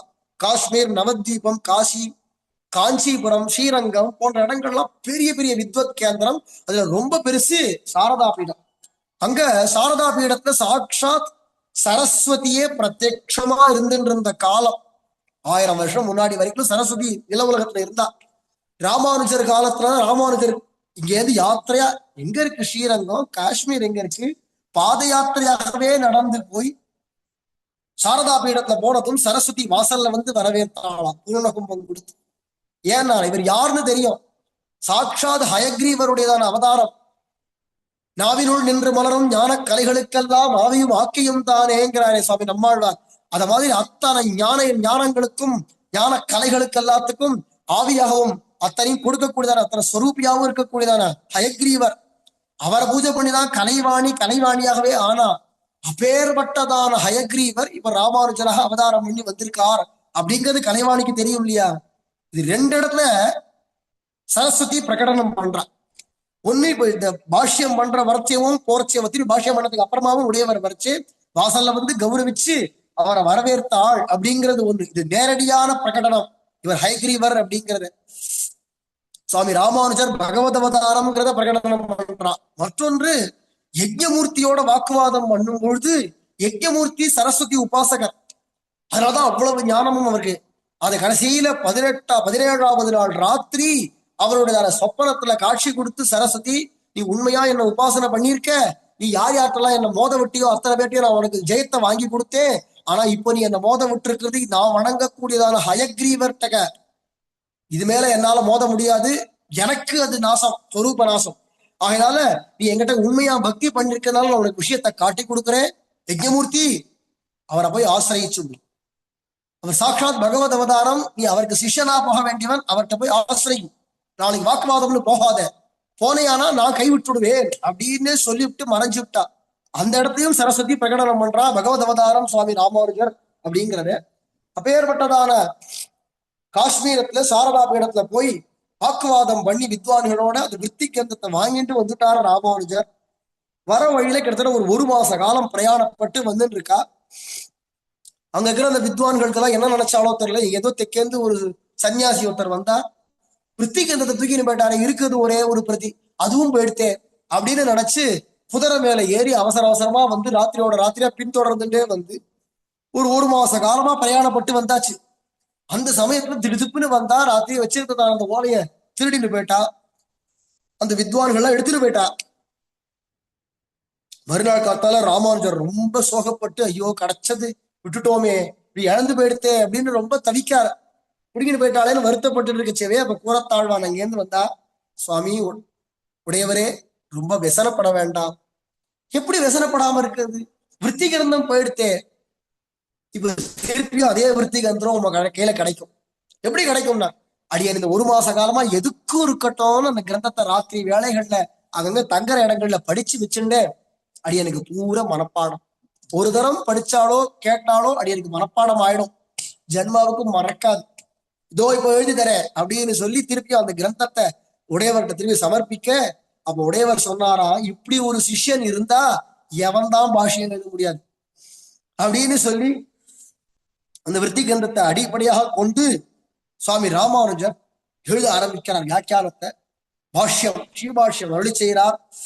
அப்படி அருளி செய்யும் பொழுதே முதல்லயே ஒரு உடன்படிக்கை ரெண்டு பேருக்குள்ள. சுவாமி உடையவர் சொன்னார், ஆழ்வான், அதாவது உடையவர் சொல்ல ஆழ்வான் அதை ஓலையில எழுதணும்.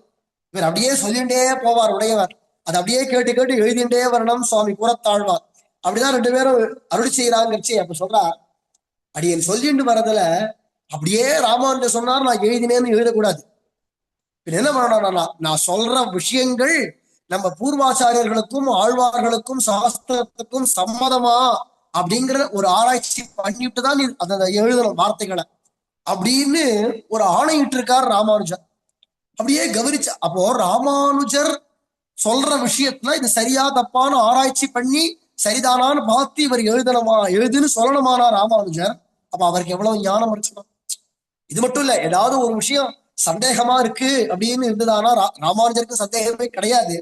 ஏதாவது ஒண்ணு அப்படின்னா யார்கிட்ட போய் கேட்டு பாருனா, கூறத்தாழ்வான்ட்ட வந்து கேட்பாரு, ஆழ்வான் இந்த இடத்துல இதுக்கு என்ன விளக்கம் அப்படின்னு கேட்பாராம். சரி, கூறத்தாழ்வானுக்கு ஏதாவது ஒரு சந்தேகம் வரதுக்கு வாய்ப்பு இல்லை, எங்கேயாவது ஒரு மூலையில வந்ததுன்னு வச்சுக்கோமே, அப்ப அவர் யார்கிட்ட போய் கேட்டுப்பார், ராமானுஜிட்ட போய் கேட்டுப்பாரு. இல்ல இல்ல, அவருடைய அந்த தேவியாரா இருக்கக்கூடியதான அம்மங்காரான ஆண்டாள் அம்மையா இருக்காரு, கூறத்த ஆண்டாள் அம்மையார், அவள்கிட்ட போய் கேட்டுப்பாராம். ஆண்டாள் இந்த இடத்துல இப்படி வருதே, இதுக்கு எப்படி நிர்வாகம் பண்றது அப்படின்னு போய் கேட்டா ஆண்டாள் அம்மையார் சொல்லுவாரா, ஆழ்வார் இந்த இடத்துல இப்படி சொல்றாரு, அதை கொண்டு நிர்வாகம் பண்ணலாமே, நம்ம உடையவர் இப்படி சாதிப்பாரு, அதை கொண்டு நிர்வாகம் பண்ணலாமே அப்படின்னு கூறத்தாழ்வானுக்கு எடுத்து கொடுக்கலாம். அவ எப்பேற்பட்ட ஞானினியா இருக்கணும் ஆண்டாள் அம்மையார், ஒண்ணுத்துக்கு ஒண்ணு அப்படி இருக்கா. ஞானலட்சுமி ஆச்சே, சாட்சாத் சீதா பிராட்டி தானே இங்க கூறத்தாண்டாள் அம்மையாரா அவதாரம் பண்ணியிருக்கா, ஞானலட்சுமி. அப்படி இருக்கிறதுனால அப்பேற்பட்டதான கூறத்தாழ்வான வச்சுட்டு சுவாமி உடையவர் அருளி செய்துட்டே வந்து அந்த ஸ்ரீபாஷ்யம்ங்கிறதான கிரந்தம் அப்படி அருளி செய்துட்டே வரச்சேவே இந்த ஜீவாத்மா விஷயமாக ஒரு பிரகரணம். அதுல ஜீவன் அப்படிங்கிறவன் எப்படிப்பட்டவன் அப்படிங்கிறத வர்ணிச்சுட்டே வரா. அதை பத்தி விஸ்தாரமா சொல்றதுக்கு அவகாசம் இல்லை, சுருக்கமா சொல்லிவிடுறேன். சொல்லிண்டே வரச்சேவே பகவானாகிய ஸ்ரீமன் நாராயணனுக்கு என்றென்றும் அடியவன், அவனுக்கே ஆட்பட்டதான தொண்டன் அப்படிங்கிறதான ஒரு விஷயம் சுவாமி ராமானுஜர் சொல்றச்சு. அதை விட்டுட்ட, பகவானுக்கு என்றென்றும் ஆட்பட்டதானதான இந்த ஜீவன் அப்படின்றத சொல்லிட்டு வச்சே, அந்த பகவானுக்கு ஆட்பட்டவன்கிறத சொல்லாம அப்படியே பொதுவா சொல்லி முடிச்சாரோ இல்லையோ, கூறத்தாழ்வான் அந்த வியாக்கியானத்தை எழுதலையா, வாக்கியத்தை அப்படியே பேசாம தலை குறிஞ்சிட்டு இப்படி ஏற இறங்க அப்படி பாக்குறார்.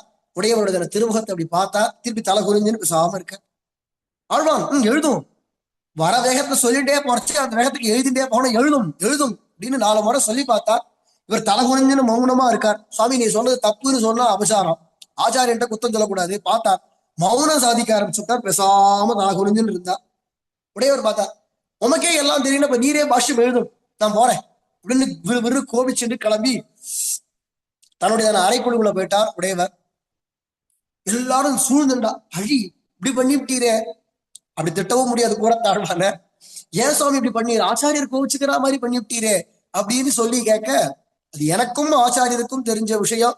இன்னும் கொஞ்ச நாள்ல பாரு சிரிச்சுட்டே வருவேன். கோபிச்சுன்னு போனார் இல்லையா உள்ளுக்குள்ள, சிரிச்சுட்டே வருவார் பாரு அப்படின்னு ஆழ்வார் சொல்லிட்டு இவர் பேசாம இருக்கார். உங்களுக்கு எல்லாம் நான் விளக்கம் கொடுக்கணுங்கிற அவசியம் எனக்கு இல்லை அப்படின்ட்டார். ஒரு நாள் கழிச்சு பார்த்தா சொன்னபடி ராமாந்தர் வெளியில கதவை திறந்துட்டு பிரசன்ன முகத்தோட வந்து, ஆழ்வார் முதல்ல பேசின உடன்படிக்கை மறந்துடுத்து அப்படின்ட்டே வர, இப்ப நான் புதுசா அவனு சொல்றேன் கேளும் அப்படின்னு திருப்பி அடுத்த சூத்திரம் அவனுக்கு சொன்னாரோ இல்லையோ, அதை கேட்டுட்டார். பிரசன்னமா சிரிச்ச முகத்தோட படபடன்னு எழுதுறார். இப்ப அந்த விஷயத்தை சேர்த்து விட்டார். பகவானுக்கு என்றென்றும் அடியவனாக தொண்டனா இருக்கக்கூடியதான இந்த ஜீவன் அப்படிங்கிற வாக்கியம் சேர்த்து சொன்னாரோ இல்லையோ, உடனே அதை அருளி செய்தார். இப்படியா ஸ்ரீவாஷ்யம் பூர்த்தியாச்சு அப்படிங்கிறது இருக்கு இல்லையா. இப்ப எந்த அளவுக்கு கூரத்தாழ்வான் ராமானுஜர் ரெண்டு பேரும், கூரத்தாழ்வான ராமானுஜர் எவ்வளவு மதிச்சிருக்கணும், எந்த அளவுக்கு கொடுத்திருக்காரு அவர்கிட்ட அப்படிங்கிறது தெரியுது இல்லையா.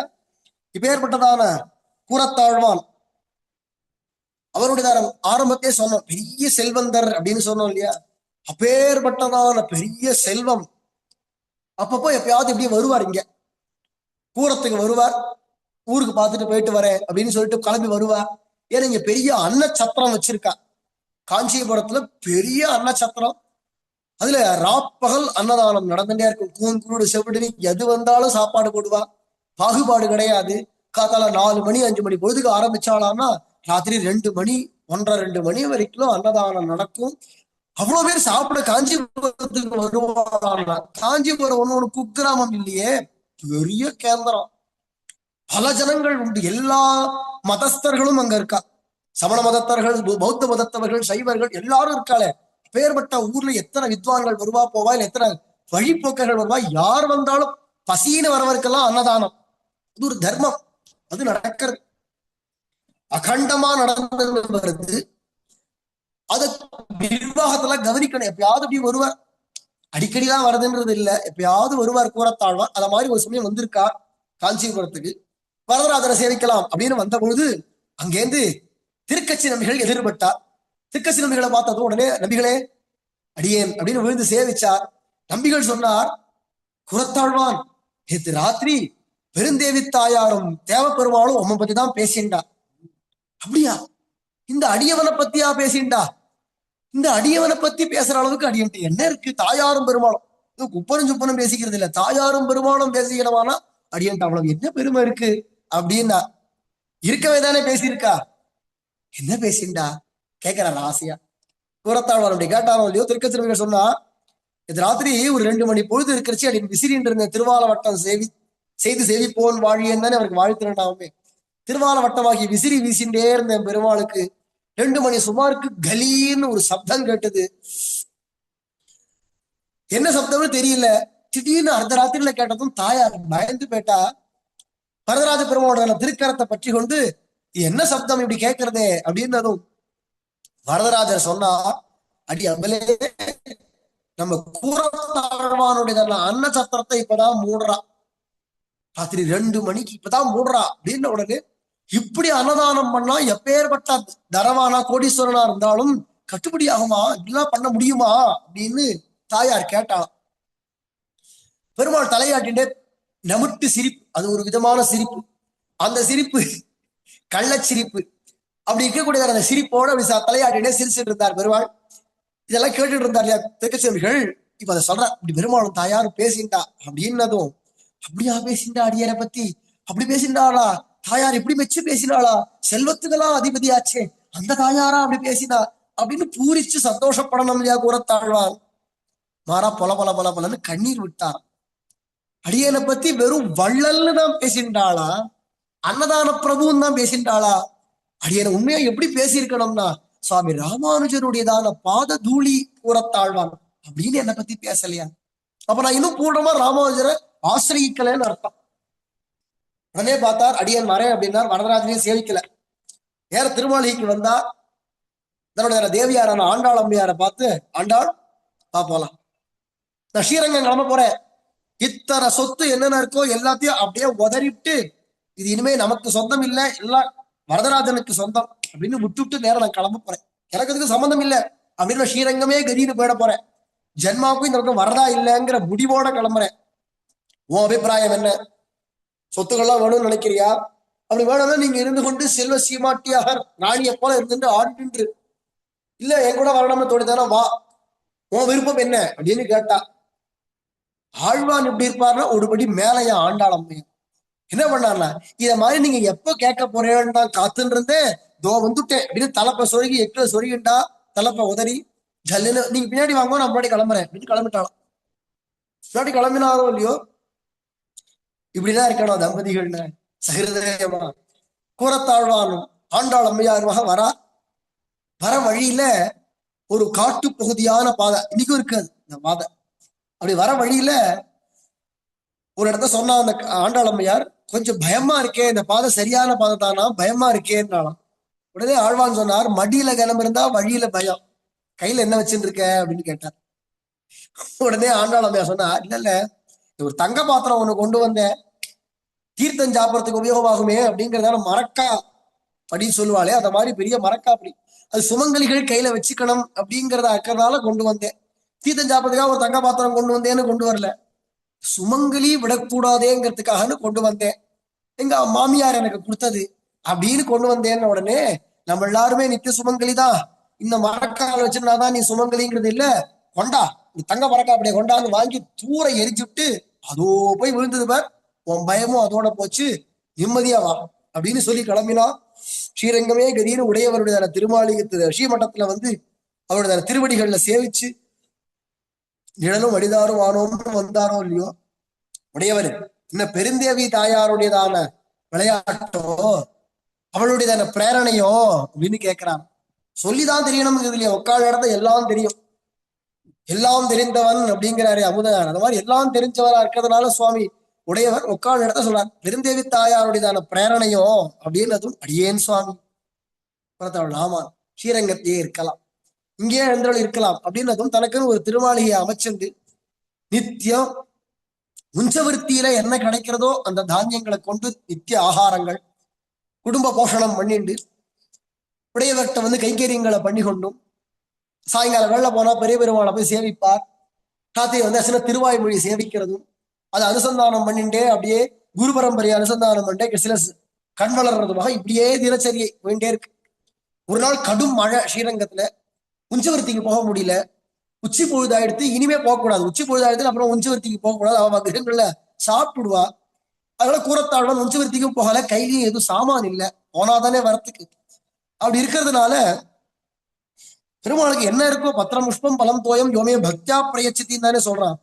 அதனால ஏதோ கையில இருந்த பழமோ தீர்த்தமோ எது இருந்ததோ அதை எடுத்து பெருமாளுக்கு கண்டரோலை பண்ணிவிட்டு பெருமாளுடைய தீர்த்தத்தையே சாப்பிட்டு போர் ஆகாரம் நீ சாப்பிட்ற நாள் மிச்சம் அப்படின்னு நினைச்சார்.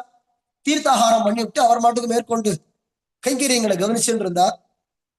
சாயங்காலம் பெருமாள்லாம் போய் சேவிச்சு விட்டு எல்லாம் வழக்கப்படி ஆச்சு. ராத்திரி பள்ளி கொண்டுட்டார் கூறத்தாழ்வார். ராத்திரி பெருமாளுக்கு பூஜையாருது, அரவணை பள்ளி கொள்ற சமயத்த பெருமாளுக்கு அரவணை பிரசாதம் கண்ட்ரோலை பண்ணுவா. அந்த மாதிரி நடக்கச்சு மணி ஓசையோட பூஜை நடக்கிறது.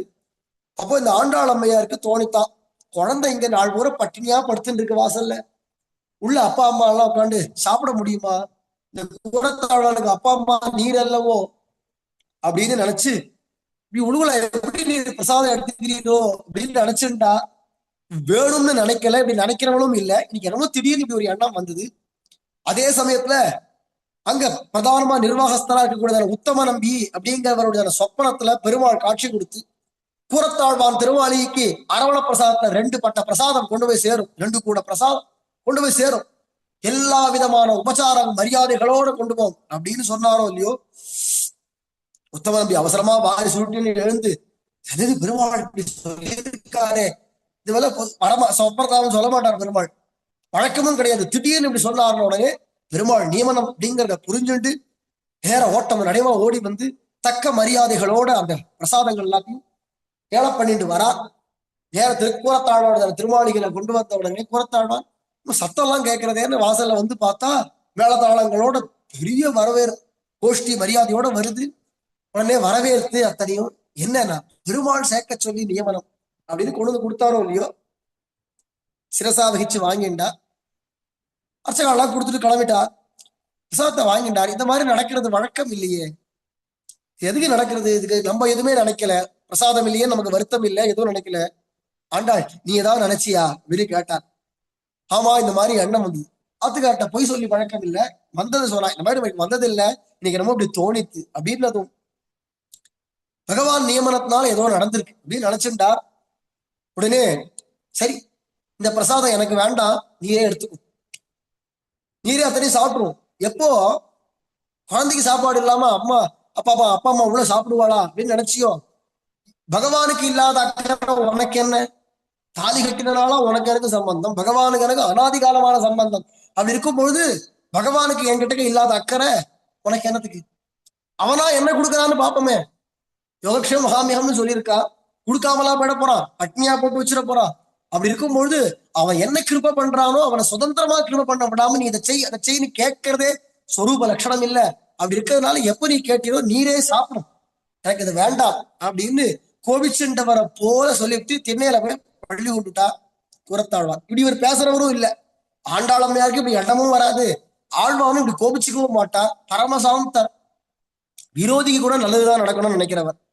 அப்படி இருக்கிறதுனால இப்படி சொல்லிட்டு போனான்னு உடனே செத்த அப்படி உக்காந்துண்டா விவேகத்தோட அப்படி யோசிச்சு பார்த்தா இது ஏதோ ஒரு கடனைன்னு தோணித்து. ஆத்துக்கார் சொல்லியிருக்காரு இல்லையா, கூரத்தாழ்வான் சொல்லிவிட்டார் இல்லையா, உடனே எடுத்துட்டா அத்தனை பிரசாதங்களையும் தானே சாப்பிட்டுட்டான். ரெண்டு கூட பிரசாதங்கிறது ஒண்ணு ஒருத்தர் உட்காந்து சாப்பிடுற அளவு கிடையாது, இப்படி சின்ன தொன்னை அளவுல ரெண்டு தொன்னை இல்லை, ரெண்டு கூட பெரிய பெரிய கூடைகள். ஒத்தனாலாம் சாப்பிட முடியாது, ஆனா இந்த அம்மாவால் எப்படி சாப்பிட முடிஞ்சதுன்னா சங்கல்பம், பெருமாளுடையவும் ஆழ்வாருடையவும் சங்கல்பம் சாப்பிட முடிஞ்சது. அத்தனையும் சாப்பிட்டா, ரெண்டு கூட பிரசாதம் சாப்பிட்டா இல்லையா, ரெண்டு குழந்தைகள், கூரத்தாழ்வாருக்கு ரெண்டு குமாரர்கள் அவதாரிக்கிறா அப்படிங்கிறது இருக்கு இல்லையா. அது முதற்கொண்டு இந்த பிரசாதம் எடுத்துட்டதுல இருந்து கர்ப்பவதியாக ஆன கூரத்தாண்டாள் அம்மையார் 12 மாசங்கள் கழிச்சு என்ன சொல்றா, புறா குசலவா விவ அப்படின்னு சொல்லும்படிக்கு குசலவர்கள் எப்படி சீதா விராட்டிக்கு தோன்றினாலோ அந்த மாதிரி ரெட்ட குழந்தைகளாக லோகத்தை ஜனனம் ஆறுது. சுபகிருத்து வருஷம் வைகாசி மாசம் பௌர்ணமி அன்னைக்கு திதி அனுஷ நட்சத்திரம் கூடினதான சுப தினத்துல ரெண்டு குழந்தைகள் புருஷ பிரஜைகள் தோன்றினாலோ இல்லையோ சுவாமி ராமானுஜர் பரமானந்தப்பட்டார். இவ கர்ப்பவதியா இருக்காங்கிறச்சவே அப்படி இருக்கிறச்ச கேள்விப்பட்டாரோ இல்லையோ அப்பலத்தே ராமானுஜர் எம்பார் நம்ம கூரத்தாண்டாள் அம்மையா இருக்கு குழந்தை பிறந்துருத்தோம். சுவாமி இப்பதான் 4 மாசம் ஆறுது, அவரும் சன்னியாசி இவரும் சன்னியாசி. ஆனா கிடக்குண்ணா அந்த அம்மாவுக்கு குழந்தை பிறந்ததான் அவர் கேட்கிறார். இவர் அப்பப்போ கேட்டு வச்சுன்னு இல்லை இவ்வளவு மாசம் தான் ஆறுது இவ்வளவு மாசம் தான் ஆறுதுன்னு இவர் தெரிவிக்க ஒரு வழியா இப்ப குழந்தை அவதாரம் பண்ணிவிட்டா ரெண்டு குழந்தைகளும் அப்படின்னு ஓடி வந்து எம்பார் தான் சொல்றார். பரமானந்தப்பட்டதான சுவாமி உடையவர் அந்த ரெண்டு குழந்தைகளையும் பார்க்கணும்னு ஏங்கி 12ஆம் நாள் தொட்டில் போட வேண்டிய நாள் அன்னைக்கு கூரத்தாவளை எல்லாம் பண்ணணும் இல்லையா, ஜாதகர்மங்கள்ல என்னென்னலாம் பண்ணணும் சம்ஸ்காரங்கள் எதுவுமே பண்ணல. ஏன்டா நம்ம உடையவருடையதான சொத்து, பிறந்திருக்கிற குழந்தைகளும் உடையவருடைய சொத்து, இந்த குழந்தைகளுக்கு எது பண்ணணுமானாலும் உடையவர் தான் பண்ணணும், நம்ம யார் பண்றதுக்கு அப்படின்னு சொத்தா எப்படி இருக்குமோ அத மாதிரி இருக்க. உடனே உடையவருக்கு அதெல்லாம் தெரியுமா, அவரே ஓட்டமா ஓடி வந்து திருமாளிகை வாசல்ல கூரத்தாழ்வான் திருமாளிகை வாசல்ல இருந்துட்டு எங்க குழந்தைகளை போய் போய் குழந்தைகளை கூட்டிட்டு வாங்க, ஜாதகர்மாதிகள் எல்லாம் பண்ண வேண்டாமா அப்படின்னு சொல்லி இவரே எம்பார் உள்ளுக்குள்ள போய் ஆண்டாளம்மையாட்டு குழந்தைகளை வாங்கிட்டு வரைச்சவே குழந்தைகள் க்ஷேமமா இருக்கணுமே அப்படிங்கிறதான ஆசையினால பயமந்திரத்தை அனுசந்தானம் பண்ணிட்டே வந்தா ரெண்டு குழந்தைகளையும் வாங்கி மடியில போட்டுட்டார் உடையவர். ரெண்டு குழந்தைகளையும் ஏற இறங்க பார்த்து உச்சி முகர்ந்து எம்பார் குழந்தைகளுக்கு துவயம் மணக்கிறதே உச்சியில, பிறந்த குழந்தைக்கு உச்சியில விளக்கெண்ணெய் வாசனை வரும், இல்லைன்னா பால் வாசனை வரும், இங்க என்னடான்னா துவயம் மணக்கிறதே அப்படிங்கிறார். உச்சந்தில துவயம் மணக்கிறதே என்ன சொல்லிட்டு வந்தீர், துவயானுசந்தானம் பண்ணிட்டு வந்தேன் குழந்தைகள் க்ஷேமமா இருக்கணுமே அப்படிங்கிறதுக்காக இருந்ததும் பரம சந்தோஷப்பட்டார் உடையவர். எப்போ இந்த குழந்தைகள் கிட்டக்க உமக்கு அபிமானத்தோட இவர் க்ஷேமமா இருக்கணும்னு நினைச்சீங்களோ நீரே இவர்களுக்கு ஆச்சாரியராக இருக்க கடவுள் அப்படின்னு நியமிச்சார். அதுல மூத்த குமாரருக்கு பராசர பட்டர் அப்படின்னும் இளைய குமாரருக்கு வேதவியாச பட்டர் அப்படின்னும் திருநாமம் சூட்டி, அது இல்லாம ராமரை போல ரொம்ப அழகான குழந்தையா இருக்கு இந்த 2வது குழந்தை, ஆகையினால இவருக்கு ஸ்ரீராம பிள்ளை அப்படிங்கிறதான திருநாமமாக சூட்டி எல்லாம் பண்ண வேண்டியதான சம்ஸ்காரங்கள் என்னென்னலாம் நீங்க பண்ணணுமோ ஜாதகர்ம நாமகரணாதிகள் எல்லாம் ராமானுஜரே இருந்து நடத்தி மூலமாக அவர்களுக்கு பொதுவாகவே 12ஆம் நாளே புஷ்ப சமாசயனம் அப்படின்னு பண்ணுவா குழந்தைக்கு. புஷ்ப சமாசயனம் முத்ராதாரணம் பண்ணி கெட்டி முத்திரை அக்னியில வச்சு பண்றது இல்ல, அதை திருமண் குழைச்சி வச்சு பண்ணுவா அப்படிங்கச்சு. அத மாதிரியான புஷ்ப சமாசயனம் துவயமந்திர உபதேசமும் எம்பாரையே பண்ண சொல்லிவிட்டு உடையவர் பிற்காலத்து இவருக்கு உபவேத தானம் ஆனதும் நீரே இவருக்கு சமாசயனம் பண்ணணும், எல்லா ரகசியார்த்தங்களையும் நீர் தான் உபதேசம் பண்ணணும் அப்படின்னு நியமிச்சா. அன்று முதல் நாளொரு மேலையும் பொழுதொரு வண்ணமா வளர்ந்துன்னு வரார் சுவாமி பராசர பட்டர், வியாச பட்டர். பேர்பட்டதான 2 குமாரர்கள். பிற்காலத்துல அவருக்கு எல்லா சாஸ்திரங்களையும் கூறத்தாழ்வானும் எம்பாரும் தான் சொல்லி கொடுத்தா. கூறத்தாழ்வா எம்பார் தான் அவருக்கு சபாஷணம் பண்ணது. ரகசியார்த்தங்கள்லாம் எம்பார் தான் காலக்ஷேபம் சொல்லி அப்புறமா என்ன சொல்றாங்க, காலாகாலத்தை திருக்கல்யாணம் பண்ணணும். என்ன அப்போ வயசாயிடுத்து கல்யாணம் பண்ணணும், அதை தெரிவிக்க வேண்டியது அடியுடையதான கைக்கரியம். உடையவரே நீர் தான் நல்ல பொண்ணா பார்த்து சொல்லணும் அப்படின்னதும் பெரிய நம்பிகளுடையதான பந்துக்கள்ல ஒரு கன்னிகை இருக்கா, அவளையே இவர் கல்யாணம் பண்ணலாம் அப்படின்னு உடையவர் நியமிக்க. அதுக்கப்புறமா கூறத்தாழ்வான் அவள்கிட்ட போய் பேசுறா. அவளும் ரொம்ப சந்தோஷமா ஏத்துண்டா. ஆனா ஏதோ சில காரணங்கள் வேண்டாமே அப்படின்றதான ஒரு எண்ணமும் அவள்கிட்ட நிலவித்து ஒன்னும் பதில் சொல்லாம அப்படியே இருக்கிறத பாக்கச்சே பெருமாள் பார்த்தார். கூறத்தாழ்வான் நீ கவலைப்படாதியோ, பராசர பட்டர் ஏன் குழந்தை, இவர் சின்ன குழந்தையா இருக்கச்சேவே பராசர பட்டர் பெருமாளும் தாயாருமாக ஸ்ரீரங்கத்துல அவர் ஏன் குழந்தை, நவராத்திரி மண்டபத்துல தொட்டில் கட்டி ராத்திரி எல்லாம் இங்கேயே இருக்கட்டும், இங்க விட்டுடு குழந்தைகளை அப்படின்னு நியமிக்கிறார். உடனே ஆண்டாளம்மையான குழந்தைகளை இங்க விட்டுட்டு போவாளாம் நித்தியம். ராத்திரி நடுநிசையில இந்த பராசர பட்டர் அழுதாருன்னா, இந்த குழந்தை அழுதுன்னா தாயார் திருவடிகள்ல சலங்க கொஞ்ச திருவடி பெயர்த்து நடந்து வந்து இந்த குழந்தைகளை எடுத்து வச்சுட்டு அங்க பால்லாம் வச்சிருப்பா குழந்தை கொடுக்கறதுக்காகன்னு. இருந்தாலும் அதெல்லாம் இல்லை, தானே தாய்ப்பால் கொடுப்பாளாம் தாயார். தாயாட்டியே தாய்ப்பால் குடிச்சு வளர்ந்தவர் பராசர பட்டர் வியாசபட்டர் அப்படின்னும் பொழுது அப்பேற்பட்டதார் 3 ரத்தனங்கள். அதுல 2 பேர் இவா, மற்றொருவர் இந்த எம்பார்னு சொன்னேனே அவருடைய தம்பி சிறிய கோவிந்த பட்டர்னு இருந்தார். அவருக்கு ஒரு குழந்தை பிறந்தார். அவருக்கு பராங்குச தாசர் அப்படிங்கிறதான திருநாமத்தை சூட்டினார். இவ 3 பேரும் செட்டு, பராசர பட்டர், வேதவியாச பட்டர், பராங்குச தாசர் அப்படிங்கிறதான 3 பேர். அது 3 சுவாமி ஆளவந்தாருடைய ஆசை. பராசர பட்டர், அதே மாதிரி வியாச மகரிஷி, பராசர மகரிஷி, வியாச மகரிஷி, அதே மாதிரி நம்மாழ்வார். 3 பேரும் நமக்கு பண்ணி கொடுத்ததான உபகாரத்துக்கு கைமாறி என்ன செய்வோம் தெரியலையே அப்படின்னு மனசுல ரொம்ப தாவப்பட்டு இருந்தார் சுவாமி ஆளவந்தார். அதுக்குதான் சுவாமி ராமானுஜர் அப்பவே அவர் சரம திருமேனியாக காட்சி கொடுக்கச்சேவே அப்ப சொல்றார், இந்த நம்ம சம்பிரதாயத்தில் வரக்கூடிய 3 குழந்தைகளுக்கு அவளுடைய திருநாமத்தை சூட்டி உங்களுடைய ஆசையை நிறைவேற்றுவேன் அப்படின்னு சுவாமி ஆளவந்தாருக்கு கொடுத்த வாக்கு இப்ப பூர்த்தியாச்சு.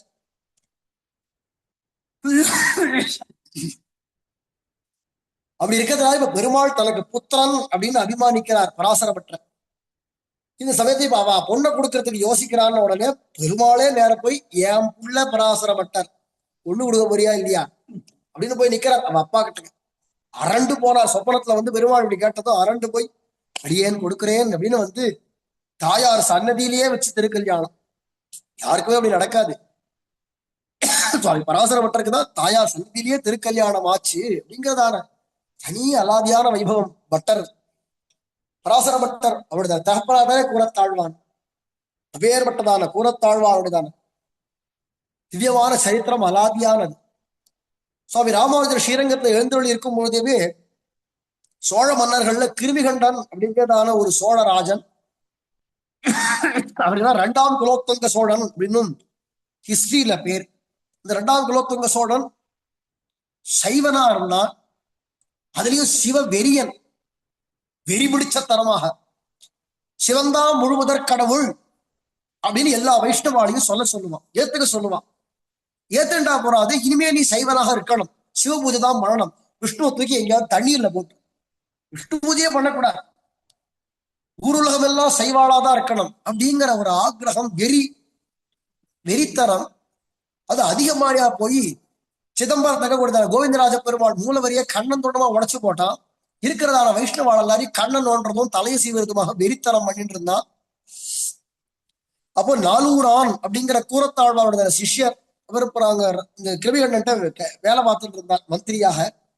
அவர் சொன்னார், இவாழ்ட்டி எதுக்கு போய் கையெழுத்து வாங்கிட்டு அவாட்டி வார்த்தையை கேட்டுட்டு தேவையில்லை, எல்லா வைஷ்ணவர்களுக்கும் ஒரே தலைவர் சுவாமி ராமானுஜன், அவரை கூப்பிட்டு அவர் கையால கையெழுத்து வாங்கிவிட்டாளான்னா அத்தனை வைஷ்ணவ சமூகமும் ஒத்துண்டதாக ஆயிடும். எதுக்கு அது சின்ன சின்ன வாட்டெல்லாம் உட்காந்து கேட்டு அப்படின்னு ராமானுஜரை கூப்பிடு அப்படின்னா இதெல்லாம் கேள்விப்பட்டதான கூறத்தாழ்வான் பட்சமாக வெள்ள வேஷ்டி கட்டிண்டு அனுப்பி விட்டு இவர் தான் காஷாயமும் திதண்டமும் தரிச்சிருந்து கூடவே பெரிய நம்பிகள் ராமானுஜிக்கு வந்து வாக்குவாதம் பண்ணலாம் அப்படின்னு பேச ஆரம்பிச்சார். கிருமிகண்டன் சொன்னா எனக்கு வாதமே வேண்டாம்பா, நான் சொல்றத ஏத்துக்கிறியா, ஓலையை கையில கொடுத்து கையெழுத்து போடு, சிவாத் பரதனம் நாஸ்தி, கையெழுத்து போடு, சாஸ்திரத்துக்கு விருத்தமா நாங்க கையெழுத்து போட முடியாதுப்பா அப்படிங்கிறார் கூறத்தாழ்வார். பெரிய நம்பிகள் சொன்னார், அப்பா வயசுல பெரியவர் 105 திருநக்ஷத்திரம் பெரிய நம்பிகளுக்கு. அப்போ பெரிய நம்பிகள் சொன்னார், அப்பா நம்ம வயசானவா பேசினா கொஞ்சம் எடுபடலாம் அப்படின்னு நினைச்சிட்டு அவர் சொல்ல ஆரம்பிச்சார், அப்பா ஏன் வாக்குவாதத்துக்கு வாங்கல, வாக்குவாதம் பண்ணுவோம், எது ஜெயிக்கிறதுன்னு பார்ப்போம், எனக்கு வாக்குவாதமே வேண்டான்ட்டேனே, கையெழுத்து போட போறியா இல்லையா, இல்ல கண்ணை நோண்டவா, அப்படி சாஸ்திர விருத்தமா கையெழுத்து போட முடியாது அப்படின்றதும் அந்த வயசான கிழவருடைய கண்ணை நோண்டுங்கடா அப்படின்றான். யார் பெரிய நம்பிகளுடைய திருக்கண்ணை நோண்ட சொல்றான். அந்த சேவர்களும் ஈவருக்கம் இல்லாம வந்து பழிச்சுட்டு கண்ணை நோண்டி விட்டா புடிங்கி விட்டா கதற கதற. கூறத்தாழ்வான்னு பார்த்தா இப்பேற்பட்ட ஒரு ஆச்சாரியருக்கு இப்படி ஒரு ஹிம்சை நடக்கும் பொழுது அதை பார்த்துதே இந்த கண்ணு இது இருக்கிறத விட இல்லாம இருக்கிறதே மேல் அப்படின்னு நினைச்சுன்னு தான் கையில அந்த கையெழுத்து போடுறதுக்காக கொடுத்திருந்தால எழுத்தாணி அதை வச்சு தானே தான் கண்ணை நோண்டி விட்டான். பெரிய நம்பிகளுக்கும் திருக்கண் போயிடுத்து, இவருக்கும் கண்ணுகள் போயிடுத்து. ராஜா சொன்னா இவர்களை நாடு கடத்துங்கள் அப்படின்னா, ராமானுஜர் எங்க இருக்காருன்னு தேடி கண்டுபிடியுங்கள். ஏன்னா கூறத்தாழ்வான பார்த்தது இந்த நாலூரான் இருக்காம சும்மா இல்லை, சொந்த ஆச்சாரியன் கூறத்தாழ்வானோட சிஷ்யம் தான் இந்த நாலூரான். நாலூரானுக்கு சொந்த ஆச்சாரியன் தான் கூறத்தாழ்வான். நேரம் போய் ராஜா காதுல போய் இத வந்திருக்காரு, இவர் ராமானுஜர் இல்ல, ராமானுஜருடைய சிஷ்யர் எங்க ஆச்சாரியர் கூறத்தாழ்வான், ஆனா இவரும் ராமானுஜருக்கு சமமானவர் தான், இவர் கையெழுத்து போட்டு கொடுத்தாலும் செல்லும், கையெழுத்து வாங்கணும் வாங்குங்க அப்படின்னு சொல்லி கொடுத்தான். உண்மையா பார்த்தா குரு துரோகி, ஆச்சாரியனே விரோதிகிட்ட காட்டி கொடுத்ததான துரோகி இவர். அப்படி இருக்கும்பொழுது தெரிஞ்சுட்டா இல்லையா ராஜா, ராமானுஜரை தேடிப்பிடி அப்படின்னு சில பேர் ஆள ஆரம்பிச்சா. ஸ்ரீரங்கம் பூரா செய்வாள் சூழ்ந்து விட்டார். கூறத்தாழ்வார் வர வழியிலே பெரிய நம்பிகள் பரமபதம் போயிட்டார். அவருக்கு பண்ண வேண்டியதான அந்திம சம்ஸ்காரங்கள் என்னென்ன உண்டோ எல்லாத்தையும் அவருடைய குமாரத்தி ஆகிய அத்துழாய துணை கொண்டே எல்லாத்தையும் முடிச்சுட்டு கண்டு தெரியாத வண்ணமே ஸ்ரீரங்கத்துக்கு வந்தார். ராமானுஜருடையதான அடியவர்கள் கோயில் உள்ள போகக்கூடாது, அது ராஜ உத்தரவு, அங்க வாயில் காப்பாளான்னு சொல்றான், ராஜ உத்தரவு. ஆனா நீங்க யாருக்கும் என்ன தீங்கும் பண்ணவர் இல்லை, அதனால நீங்க மட்டும் பொதுவா போய் தரிசனம் பண்ணிட்டு வந்துருங்க, பெருமாளை போய் சேவிச்சுட்டு வந்துருங்க அப்படின்னு ஆரோ இல்லையோ. எப்போ ராமானுஜருடையதான அடியவன் உள்ள போகக்கூடாதுன்னு சொல்லியாச்சோ, உள்ள போனேன்னா நான் ராமானுஜ தாசன் இல்லைன்னு ஆயிடும். அப்படி எனக்கு கூட ரங்கநாதர் வேண்டாம் அப்படின்னு நினைச்சு நேர அழகர் கோவிலுக்கு வந்தா. அழகர் கோவிலேயே எழுந்தருளி இருக்கிற சமயம் அங்கேயே பெருமாளுக்கு எங்க இருக்கிறது, ராமானுஜர் முன்னாடியே வந்து அங்க ஒரு மஷத்தை ஸ்தாபிதம் பண்ணி தன்னுடைய சிஷ்யர்கள்ல ஒருத்தனை ஜீயராக அங்க நியமிச்சுட்டு அங்கேயே ஆழ்வார்கள் எல்லாம் சன்னதியில எல்லாம் பிரதிஷ்டை பண்ணியோ உற்சவங்கள் எல்லாம் நடத்தி எல்லாத்தையும் ஒரு ஏற்பாடு பண்ணிட்டு தான் கிளம்பினார் திக்கிலி யாத்திரையில ராமானுஜர். அந்த மட்டம் இருக்கு இல்லையா, அதுல வந்து சுவாமி ராமானுஜருடைய அர்ச்சா திருமேனியை அங்க பிரதிஷ்டை பண்ணி அந்த மடத்துக்கு எழுந்தருள் இருக்கு. உடையவர் திருவாடி வார்த்தை, உடையவர் இப்ப மேல்நாட்டுல இருக்கார், மேல்கோட்டையில. அவரை நினைச்சுட்டே கண்ணீர் உதித்துட்டு வெறும்னு இருக்க முடியாத இருக்கிறதுனால ஏதோ புஷ்ப கைங்கரியங்கள் பண்றதும் தேடின்னு வரக்கூடியதான கிராம ஜனங்களுக்கு எல்லாருக்கும் பகவானை பத்தியும் ராமானுஜரை பத்தியும் பெருமைகள் எல்லாத்தையும் நிறைய சொல்லி இன்னைக்கு போனா அழகர் கோயில் வட்டாரங்கள்ல இருக்கக்கூடியதான கிராம பாடல்கள், அழகர் வர்ணனை அப்படின்னு ஒரு பெரிய பாட்டு, மாட்டு ராத்திரியெல்லாம் பாடுவா. இந்த பாட்டெல்லாம் கேட்டோமானா இப்படியாக மார்க்கண்டேய புராணத்தில் கண்டுகொள்க, இப்படியாக கூர்ம புராணத்தில் கண்டுகொள்க, இப்படியாக வராக புராணத்தில் கண்டுகொள்க அப்படின்னு நடுவில் வரும். பெரிய பெரிய கதைகளா வரும் தமிழ்ல. சொல்லிட்டு இதெல்லாம் எங்கேது வழக்கு தெரிஞ்சது, இந்த கிராம ஜனங்களுக்கு எங்கேது இதெல்லாம் தெரியும்னா கூறத்தாழ்வான் சுவாமி திருமாலையாண்டான் போன்றவாளர் அப்படி போட்டி வச்சிருக்கா அவளுக்குள்ள. அது அப்படியே பரம்பரா லப்தமாக இன்னைக்கு அது அத்தனையும் அவளுக்கு தெரியாது, என்ன இருக்குன்னு கூட தெரியல இன்னைக்கு ஜனங்களுக்கு. ஆனா அந்த வர்ணனையை எழுதினவா அது அத்தனையும் தெரிஞ்சுட்டு அப்படி எழுதும்படிக்கு அவ போட்டி கொடுத்துருக்கா இல்லையா. கோத்தாவள் அவ்வளவு விஷயங்களையும் எடுத்து கிராம ஜனங்களுக்கு எல்லாம், மறவர்கள் வனசர்கள் போன்றதான கள்ளர்கள் போன்றதான கிராம ஜனங்கள், குடியார ஜனங்கள், வேடுவர்கள் அவளுக்கெல்லாம் புரியற அளவுக்கு எளிமையாக அத்தனை விஷயங்களையும் சொல்லி காலக்ஷேபம் சொல்லிட்டு 12 வருஷ காலம் இருந்து பிற்பாடு இந்த கிருமிகண்டனுடைய கலகங்கள்லாம் ஓஞ்சு அவன் போயிட்டான், புழுத்து போயிட்டான். பிற்பாடு உடையவர் அங்கிருந்து ஸ்ரீரங்கம் வரணும் இல்லையா, ஆழ்வான் எங்க இருக்கார் அப்படின்னு கேட்கிறார். திருமாலிரஞ்சோலையில இருக்கார் அப்படின்னு, அதுவும் நேர அழகர் கோயிலுக்கு தான் வந்து ஆழ்வான் அப்படின்னு வந்து பாக்குறார். அடியேன் சுவாமி அப்படின்னு தடவிண்டே வரார். அந்த நிலைமையில பாக்கறச்சே அவருக்கு எப்படி இருக்கும் உடையவர். கண்ணுக்கு கண்ணா இருக்கக்கூடியதான ஆழ்வானுக்கு இன்னைக்கு கண்ணு இல்லை. அதனாலதான் சுவாமி கூரத்தாழ்வானுக்கு தரிசனத்துக்கு தரிசனம் தந்த வள்ளல் அப்படின்னு ஒரு திருநாம். தரிசனம்னா நம்ம சம்பிரதாயத்துக்காக தன்னுடைய கண்ணையே கொடுத்தவர், தரிசனத்தையே கொடுத்ததானவர் அப்படிங்கிறச்சு. பிற்பாடு சுவாமி ராமானுஜர் ஸ்ரீரங்கம் வந்து பெருமாள்கிட்ட கண்ணை கேளும் அப்படின்னா அது வழக்கமில்லைங்கிறார். என்ன ஒரு நிலை! கண்ணை பார்க்க வேண்டாமா, ஆச்சாரியரை பார்க்க வேண்டாம், எதுவா இருந்தாலும் அப்படி பார்க்கணும்னு பெருமாளுக்கு தோணித்தானா கண்ணை கொடுத்துட்டு போற. இதனால கொடுத்துருக்கலாமே, கொடுக்கலையே. கண்ணு வேண்டாம்னு அவர் நினைச்சுக்கவே தானே இப்படி வச்சிருக்காரு. அப்ப நான் கண்ணை கொடுன்னு நம்ம கேட்கறது என் சொரூப லட்சணத்துக்கு ஒத்து வராது, பிரபத்திக்கு ஒத்து வராது. அதனால வழக்கம் இல்லைன்னு ராமானுஜரால் ஒண்ணும் பேச முடியல, பேசாம விட்டார். அவருமா என்ன பண்ணலாம், வரதராஜரை சேவிச்சு ரொம்ப நாள் ஆச்சு, வாரம் போயிட்டு வரலாம் அப்படின்னு இவரையும் கூட்டிட்டு அங்க போயிட்டு நிர்பந்தம் பண்றார்.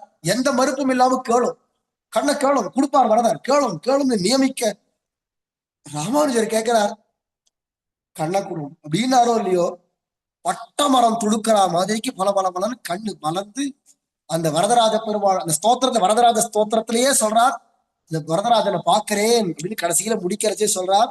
அப்படியா திருக்கண்கள் மலர்ந்து 108 திருநட்சத்திரம் இருந்தார் அப்படின்னு குரு பரம்பரை காட்டுறது சுவாமி கூரத்தாழ்வார். ஒரு நாள் திருதுபுரி இதுக்கெல்லாம் என்ன போகணுங்கிற அவசியம் இல்லை, சொச்சந்த மிருத்யு எப்ப நினைக்கிறாரோ அப்ப கிளம்பலாம். இருந்தாலும் திடீர்னு என்னமோ தோணி போயிடுது, போறோம் நம்ம கிளம்பிடுவோம். ஏன்னா ராமானுஜர் ஆச்சு சீக்கிரம் கிளம்ப போறார் அப்படிங்கிறது தெரிஞ்சுடுத்து, ஸ்ரீவைகுண்டம் கிளம்ப போறாருன்னு தெரிஞ்சுடுத்து.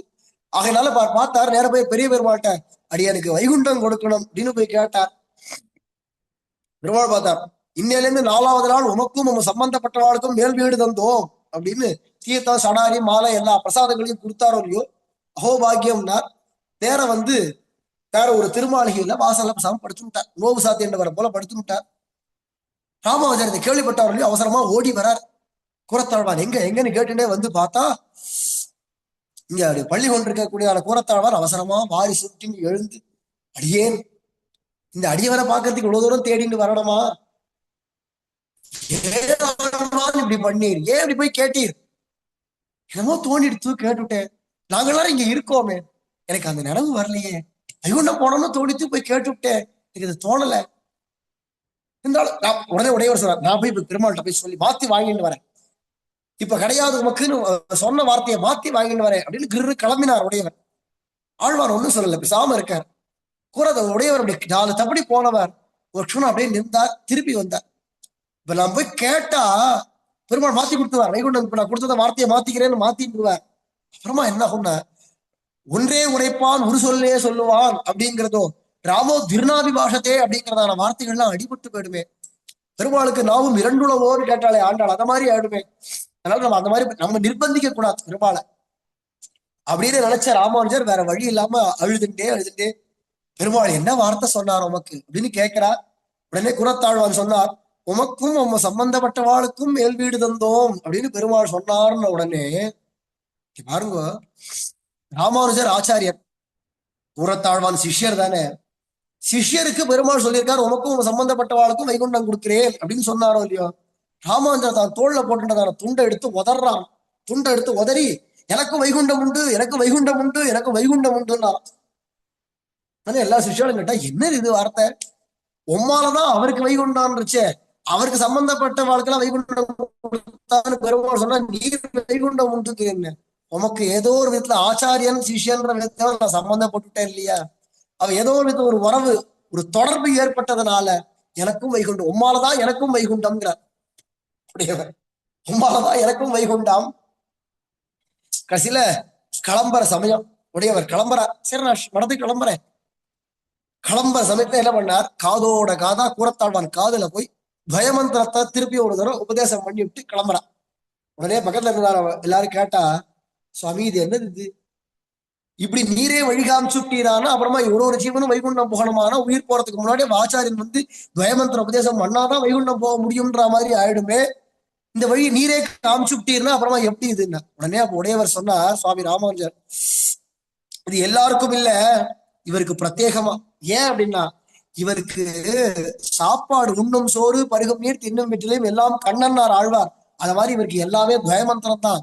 ஆகையினால இது வழி இங்கேருந்து வைகுண்டம் போற வரைக்கும் கட்டு சோறு வேணுமே, அந்த கட்டு சோறு தான் நான் இவருக்கு கொடுத்தேன். இவருக்கு கட்டு சோறு, மற்றவாளுக்கெல்லாம்னா ஆச்சாரியன் என்னைக்கு உபதேசம் பண்ணாரோ அதுவே போரும், வீர போற சமயத்தை உபதேசம் பண்ணாதாங்கிறது கிடையாது.